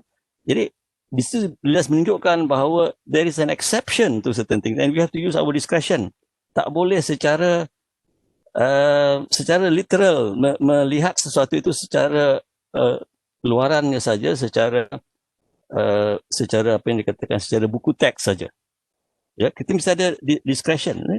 Jadi kenapa kalau kita bertindak secara literal tadi, kita pulangkan pisau itu dalam keadaan kawan kita tidak lagi waras, maka dia akan melakukan sesuatu yang membawa keburukan kepada beliau dan juga kepada orang lain.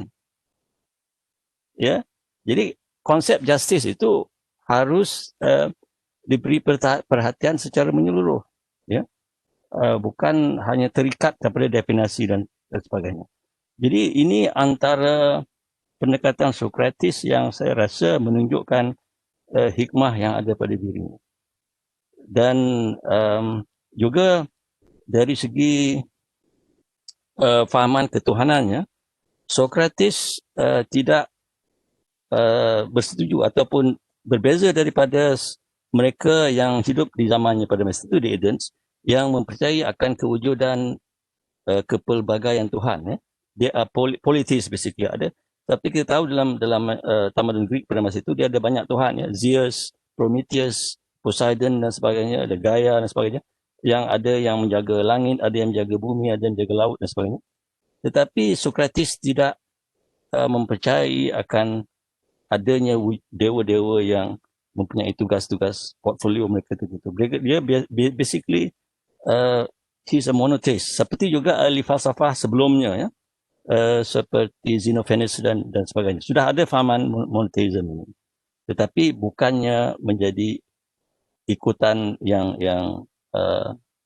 menjadi lumrah kepada sebagian besar rakyat Athens pada masa itu. Jadi dia membawa satu pembaruan juga, ya, dalam arti kata itu, dari segi tidak menyembah akan dewa-dewi yang disembah oleh orang-orang Greek pada zamannya, dan beliau didorongi, dipandu oleh suara dalamannya, dan beliau betul-betul mahu membawa satu perubahan kepada jiwa seseorang itu, ya, supaya mengenali dirinya dan menghampiri kebenaran dan morality yang sebenar, kesucian hati dan sebagainya. Dan pendekatan-pendekatan ini saya rasa banyak persamaan, ya, dengan misalnya keagamaan dan juga jalan orang-orang sufi.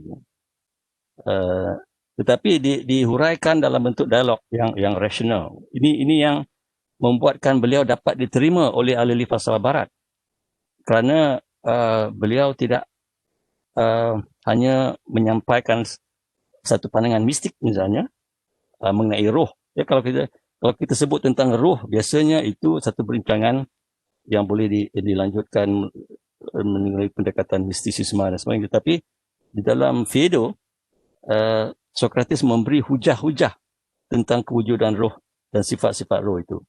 Jadi ini suatu kelainan, ya, pada Sokrates kalau kita bandingkan dengan pendekatan kerohanian yang ahli fikir yang lain, di mana Sokrates menggunakan hujah yang rasional. Tapi hujah itu bagi saya bukanlah matlamat, tetapi cuma alat bagi Sokrates. Beliau tahu apa matlamat sebenarnya, ya, kerana beliau telah mendalami dirinya sendiri, ya. Dan this focus on inner consciousness sebagai fundamental asas bagi pendekatan Sokrates itu, saya rasa inilah menampakkan hikmah sejati yang ada pada Sokrates. Itu saja. Terima kasih. Terima kasih kepada Prof. Hazim di atas ulasan berkenaan dengan pendekatan dan juga ajaran oleh Sokrates. So maknanya contohnya sebagai ahli falsafah, salah satu yang yang kita belajar seperti kaedah logik ataupun rasional. Jadi maksudnya masih di zaman Sokrates ni beliau menggunakan kaedah logik ataupun rasional untuk membawa manusia kepada mengenali Tuhan dia, kan, maksudnya membawa jalan, menunjukkan jalan hati menggunakan kaedah rasional. So, ketuk akal fikiran dia dan hati dia akan terbuka. Banyak benda-benda yang menarik dan saya pun terdetiklah bila dengar daripada penjelasan Dr. Hadafi dan juga Prof. Hazim. Saya terfikir because Prof sebut tadi beliau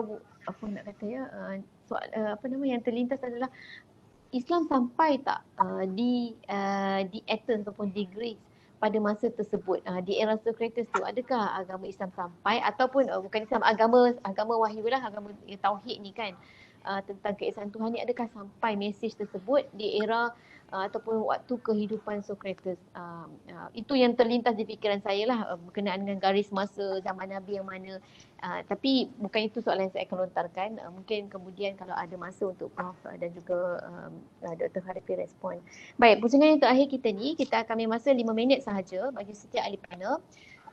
itu termasuk dalam rumusan. Jadi soalannya saya tunjukkan dulu kepada Prof. Dr. Hazim, iaitu pada pendapat Prof, adakah bukti dan hujah yang dikemukakan oleh Muhammad Alexander dalam buku beliau berkenaan dengan Luqmanul Hakim dan Sokrates ini, adakah hujah beliau cukup kuat untuk meyakinkan kita bahawa Sokrates adalah Luqmanul Hakim, dan apakah implikasinya daripada maknanya penulisan beliau sendiri dan hujah-hujah yang dikemukakan dalam masa 5 minit, dan kalau boleh Prof buat rumusan sekali lah. Terima kasih. Baik, terima kasih. Jadi akan saya cuba menepati masa 5 minit itu. Baik, apa pandangan saya tentang hujah-hujah yang dikemukakan oleh Muhammad Alexander itu yang mengatakan bahawa Luqmanul Hakim itu adalah sama dengan Sokrates, dan adakah ianya boleh kesimpulan itu boleh diterima? Bagi saya tidak. Saya tidak menganggap bahawa Luqmanul Hakim adalah sama dengan Sokrates atas beberapa sebab. Ya. Pertamanya, kalau kita lihat hujah-hujah yang dikemukakan oleh Muhammad Alexander itu agak bersifat dalil secara tidak langsung, indirect evidence ataupun circumstantial evidence. Contohnya, ya, misalnya dia memfokus pada istilah ataupun nama Luqmanun, nama gelaran mungkin Luqman, ya. Dan muka surat 617 ya, ada mengatakan bahawa perkataan Luqman itu dilihat dari sudut bahasa Arab, ianya adalah lakama. Ya. Kata dasar bahasa Arab lakama, iaitu lakman, yang bermaksud yang banyak menelan. Yang banyak menelan. Jadi dari sini dia kata dikaitkannya dengan hukuman bunuh yang dilalui oleh Sokrates. Dia diperintah meminum racun. Ya, meminum racun dikaitkan dengan banyak menelan dan dikaitkan dengan perkataan lakama dan Luqman. Saya rasa ini adalah satu kaitan yang agak rapuh. Ini tidak kukuh hujah ini. Mengatakan bahawa perkataan Luqman itu daripada perkataan Arab bermaksud banyak menelan, dan ini dikaitkan dengan meminum racun tadi sebagai hukuman. Itu satu. Jadi itu satu hujah yang saya anggap agak lemah. Ya. Satu lagi, kulit hitam. Ya, dikatakan bahawa ulama-ulama Islam menulis kitab-kitab menulis oleh mereka mengatakan bahawa individu yang bernama Luqman diberi nama Luqmanul Hakim ini berkulit hitam, dan mungkin berasal daripada Nubia, iaitu sempadan Sudan dan Egypt, Mesir, ataupun mungkin juga dari Ethiopia ataupun Habsyah. Jadi saya lihat sumber-sumber yang dirujuk itu, ada yang mengatakan dari Habsyah, ada yang mengatakan dari Nubia, dan tadi Ustaz Kadafi ada mengatakan ada dari Namibia juga. Jadi tak pasti, ya. Maklumat itu tidak pasti tentang dari mana datangnya Luqmanul Hakim ini. Itu jadi fakta pun kita ragui, ya.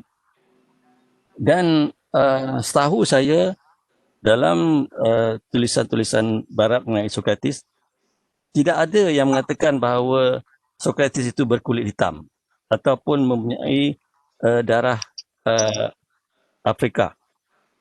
Ya. Dan biasanya kalau seseorang itu mempunyai perwatakan yang agak berbeza daripada lazimnya di masyarakat Greece yang biasa, yang saya berkulit putih kebanyakannya, sudah tentu ini akan disebut kerana sifat yang mempunyai physical seperti hidung pesek snub nose, iaitu memang dinyatakan dengan jelas dalam buku-buku sejarah falsafah barat, ya. Tapi kalau sesuatu yang lebih menonjol seperti kulit hitam, sudah tentu akan menarik perhatian orang-orang kulit putih barat. Tetapi tidak didapati di dalam buku-buku sejarah falsafah tentang Sokrates sebagai berkulit hitam ataupun ada darah Afrika, ya. Itu lagi satu. Dan dari segi persamaan sifat parallelism, ya, itu mungkin berlaku, ya, antara dua orang tokoh. Tidak mengherankan bagi saya, tapi itu tidak bermakna bahawa mereka semestinya personality yang sama, ya. Itu antara hujah-hujah saya, ya. Dan tapi apa yang menarik bagi saya, selain daripada persoalan fakta, actual fact, tentang sama ada mereka itu personality atau individu yang sama. Saya rasa yang lebih menarik lagi adalah implikasi simbolik, ya, makna simbolik di sebalik usaha ini, iaitu penerimaan hikmah daripada falsafah Greek ke alam Melayu Muslim Nusantara. Saya rasa ini lebih penting. Signifikan simbolik yang dibawa oleh Muhammad Alexander ini, iaitu satu kecenderungan untuk menerima falsafah Greek itu tetapi dikaitkan dengan dasar keagamaan. Saya rasa ini simbolik ini lebih menarik bagi saya. Tapi dari segi fakta, saya rasa kurang diyakini. Itu saja. Terima kasih Prof. Seterusnya saya serahkan kepada Cik Dr. Farafi untuk membuat rumusan dan juga menjawab soalan yang terakhir tadi dalam masa 5 minit berkenaan dengan apakah pendekatan pengajian sejarah Islam, adakah terdapat konklusi di dalam sejarah Islam tentang peribadi Luqmanul Hakim dan kaitannya dengan Socrates. Silakan Dr. Farafi. Terima kasih kepada moderator. Tuan-tuan dan puan-puan muslimin muslimat yang dirahmati Allah. Jadi jelas untuk soalan ketiga ni, iaitu apakah asas dari sejarah pengajian sejarah Islam ni, yang mana kalau kita ambil ketepatan daripada pengajian Islam ataupun sejarah ke ataupun apa-apa juga, dia bersumberkan kepada 3 perkara yang besar lah. Yang pertama Al-Quran, yang keduanya hadis, dan yang ketiganya pandangan ulama. Ini 3 yang besar yang ada dalam sumber-sumber dalam pengajian Islam. Jadi dari sini umat Islam ni sebenarnya bila sudah pun diceritakan oleh Allah Subhanahu Wa Taala berkaitan tentang Luqmanul Hakim ni, begitu keadaan dia, maka sebenarnya bagi umat Islam tu dah mencukupi. Apatah lagi diberikan lagi tabayun ataupun bayan pada dia oleh Nabi SAW dalam hadis. Ini pun sudah lebih menguatkan pada dia. Tetapi tidak bermakna bahawasanya umat Islam yang sudah berpegang dengan Al-Quran, dengan hadis ni yang sudah cukup sebenarnya, tidak boleh untuk merungkai lagi. Tidak bermaksud begitu. Maknanya kalau kita berpegang ataupun berpegang dengan apa yang Allah Ta'ala datangkan pada Al-Quran pun sudah menepati, tetapi diberikan lagi jalan sebenarnya untuk umat Islam itu terus cuba untuk mencungkil, mengkaji, meneliti dan membuat lagi penelitian-penelitian mengenal pasti lagi. Itu sebenarnya suatu yang diberikan ataupun dibenarkan dalam Islam itu sendiri, dan pengajian Islam juga. Sebab kemungkinannya dengan pencungkilan dan juga kajian-kajian ini akan lebih memberikan kekuatan lagi kepada keimanan kepada Allah Subhanahu Wa Taala. Jadi bila saya lihat juga tentang apa yang telah pun dibawa oleh para ulama, di sini ada 2 keadaan tentang Luqmanul Hakim. Yang pertama, jikalaulah seperti mana yang diungkapkan tadi, saya dah bagi maklum, Ibnu Katsir telah mengungkapkan bahawa nama Luqmanul Hakim itu sendiri memang Luqman. Memang Luqman. Jadi kalau dia nama dia pun dah Luqman, kalau dari sudut itu menunjukkan bahawasanya itu adalah satu nama yang Allah Ta'ala sendiri dah sebut dalam Al-Quran. Ini kalau bertepatan dengan apa pandangan daripada ulama-ulama ini. Ada pandangan kedua yang menunjukkan bahawasanya nama itu bukan nama betul ataupun bukan nama yang sebenar, tetapi gelaran. Kalau pandangan kedua ni adalah betul, maknanya di sana ada sedikit perbahasan para ulama dengan gelaran tersebut, Luqman itu. Jadi maknanya di sini tuan-tuan dan puan-puan sekalian, walaupun kita telah mengetahui antara 2 watak ni, iaitu Luqmanul Hakim seperti yang jelas oleh Allah Ta'ala dalam Al-Quran, dan juga Socrates yang telah pun dibicarakan dengan panjang lebarnya oleh Prof. Dr. Hazim tadi. Walaupun ada persamaan sebenarnya, ada persamaan daripada beberapa sudut, ini sebenarnya tidak lagi, bagi saya juga, sebenarnya dia tidak lagi menunjukkan bahawa Socrates itu adalah Luqman.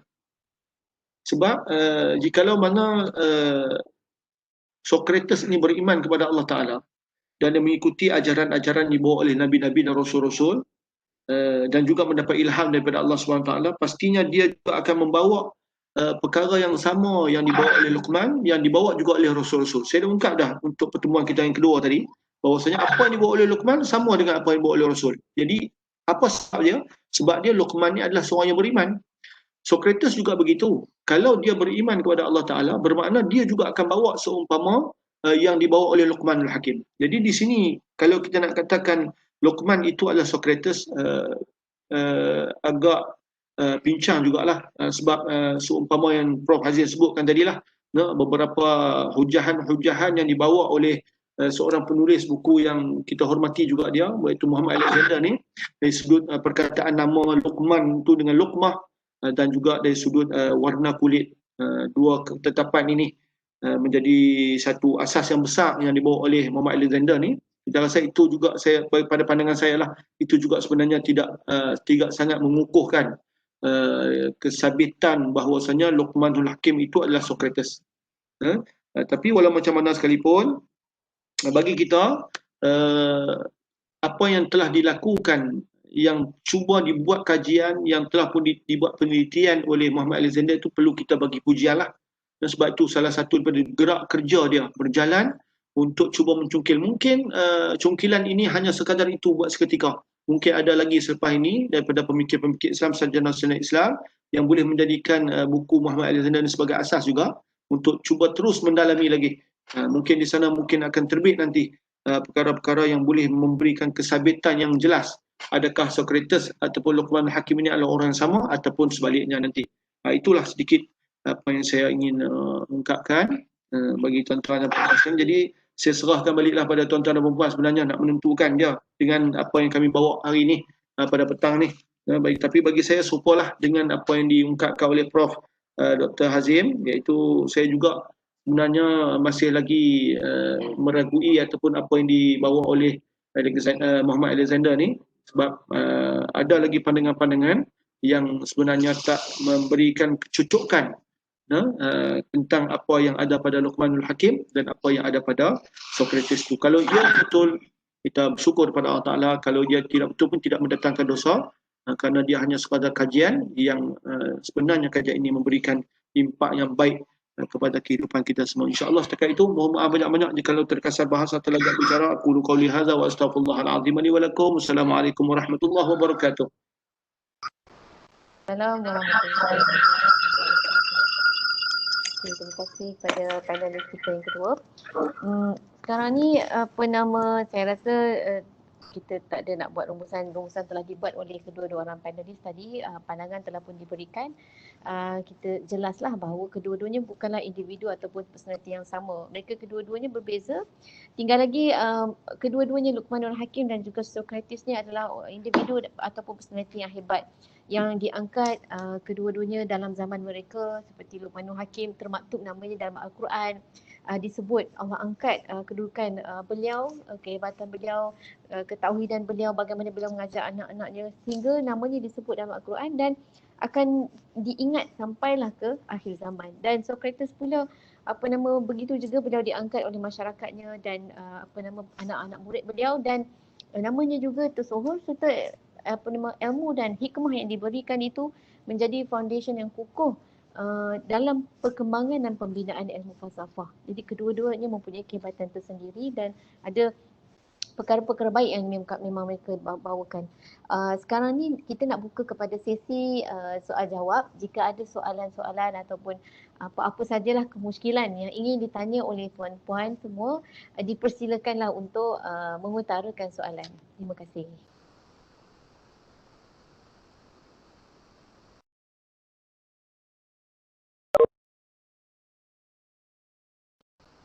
Soalan boleh on dan boleh tanya lah.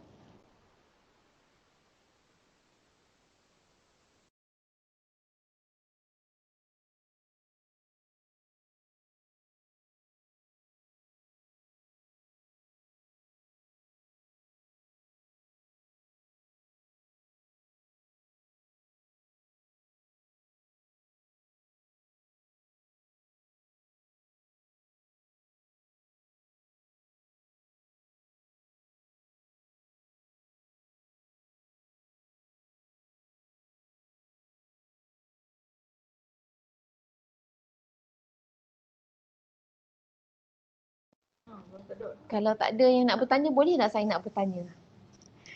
soalan yang saya sebutkan tadi tu kan, kalau saya boleh utarakan sekali lagi, refresh balik persoalan tadi, iaitu kepada mana-mana ahli panel lah, saya rasa Dr. Hanafi dan Prof. Hazim boleh jawab kedua-duanya soalan ni, iaitu saya tertanya-tanya berkenaan dengan garis masa, bila kita sebutkan timeline ahli falsafah, contohnya Socrates kan tadi, adakah mesej Islam ataupun mesej agama tauhid, mentauhidkan Allah ni sampai kepada beliau ataupun di era di mana Socrates berada pada masa tersebut, ataupun adakah pada masa tersebut mana-mana nabi ataupun rasul yang wujud, yang hidup pada masa tu, kan, yang sampai di tempat di mana Socrates berada. Itu persoalan saya lah yang selalu bermain dalam fikiran daripada awal lagi belajar tentang falsafah ni. Mohon respon daripada ahli panel. Terima kasih.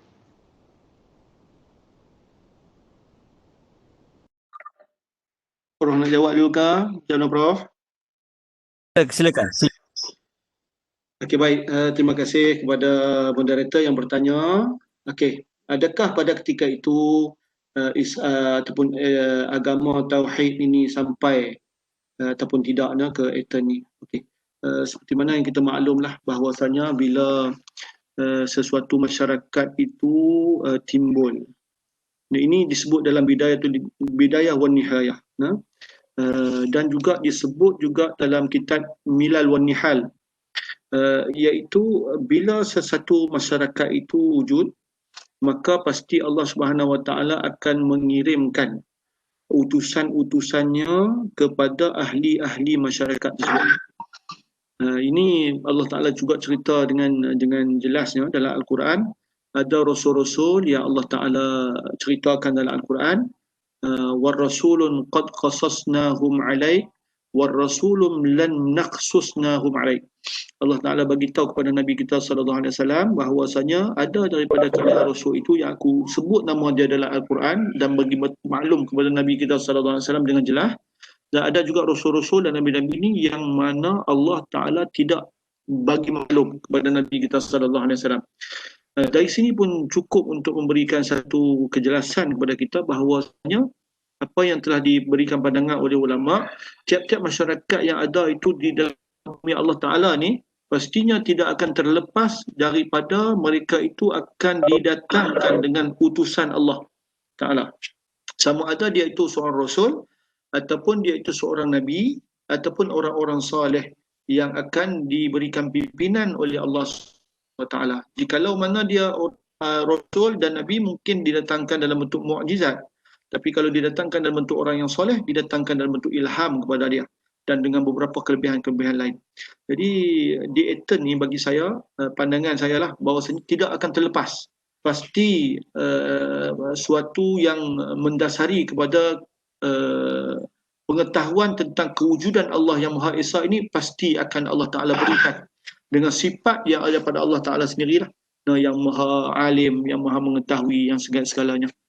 Itu yang ada lah. Sebab apa, semua manusia ni daripada awal yang satu, Allah Ta'ala cipta Adam AS pun Allah Ta'ala turun dah dengan pembawakan Adam itu sendiri pun dengan tata cara yang Allah Ta'ala berikan kepada Adam. Dan daripada situlah terus bercambah menjadi manusia yang banyak. Apatah lagi Athens itu sendiri, satu tempat yang maju pada satu ketika, pastinya tidak akan terlepas daripada dorongan Allah Subhanahu Wa Taala juga. InsyaAllah, wallahu a'lam, setakat itu dulu. Okey, boleh saya tambah? Okey, saya nak tambah sikit boleh? Okey, tentang soalan tadi, soalan Dr. Rafidah tadi tentang sama ada ajaran tauhid itu telah sampai ke dunia Yunani, Greek. Sebenarnya perkataan Yunani itu pun agak misleading sebab ianya dari perkataan Ionia, dan Ionia cuma satu wilayah daripada tamadun Greek keseluruhannya. Dan kalau kita lihat kedudukan geografi Greece itu sendiri, ia pada masa itu ia meliputi juga sebahagian daripada Turki. Ya, sekarang ini kita tahu sempadan negara sudah berubah, ya. Dan umpamanya Istanbul dulu Konstantinopel sebahagian daripada tamadun barat, ya. Tapi sekarang ini sudah jadi dunia Islam. Jadi kalau kita lihat pada zaman itu, ya, Greece itu hampir yang meliputi Turki sekarang ini hampir ke bahagian timur juga, ya. Dan ia, seperti saya katakan tadi, ia berada di sempadan timur dan barat, ya. Dan tidak mustahil bahawa ia menerima juga pengaruh daripada budaya timur, seperti daripada Mesir khususnya, dan juga Mesopotamia atau Babilonia yang dikaitkan dengan Iraq sekarang ini, ya. Dan dikatakan bahawa umpamanya tokoh seperti Thales telah mempelajari daripada budaya timur seperti dari Mesir dan juga Mesopotamia, ya. Dan salah satu pengaruh yang mungkin ada kaitan dengan tamadun Greek di sini ialah apa yang disebut dalam penulisan barat sebagai Hermes Trismegistus, Hermes the Thrice Blessed, ya. Dan Hermes ini mengikut para pengkaji seperti Syed Hussein Nas, dia mengaitkan Hermes itu dengan Nabi Idris, ya. Nabi Idris dikatakan seorang yang mempunyai banyak ilmu dan hikmah, dan mempunyai pengaruh yang agak kuat, ya, pada zamannya, dan meninggalkan satu legasi ilmu yang mungkin telah diwarisi oleh tamadun-tamadun Timur Tengah seperti Mesopotamia, Babylon dan juga Mesir, yang kemudian menyerap masuk ke dunia Greece. Jadi saya tidak hairan jika pengaruh Hermes ataupun Nabi Idris itu ada kaitan dengan wisdom ataupun hikmah di kalangan ahli-ahli falsafah Greek yang awal, ya, itu saja.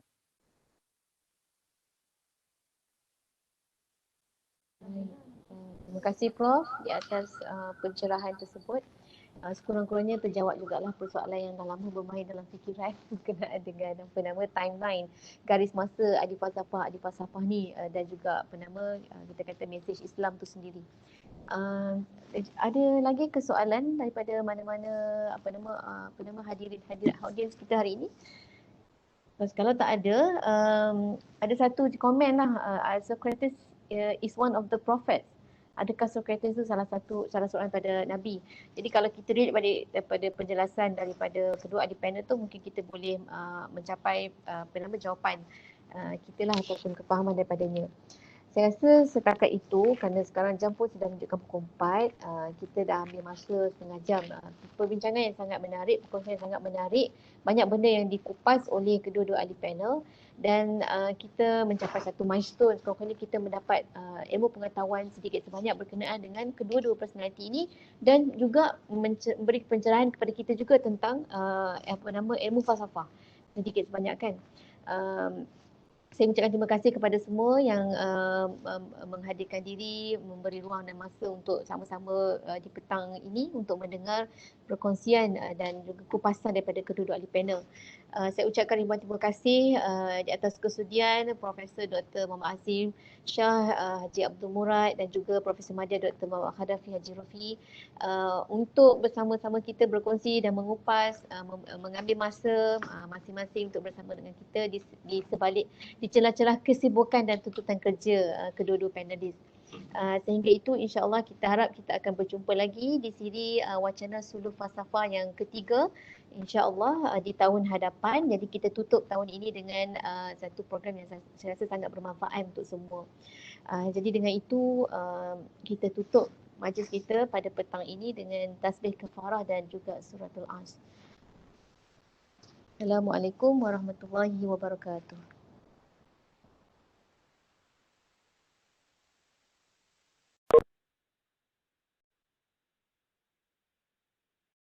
Yang nak scan boleh scan. Okey.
Thank you.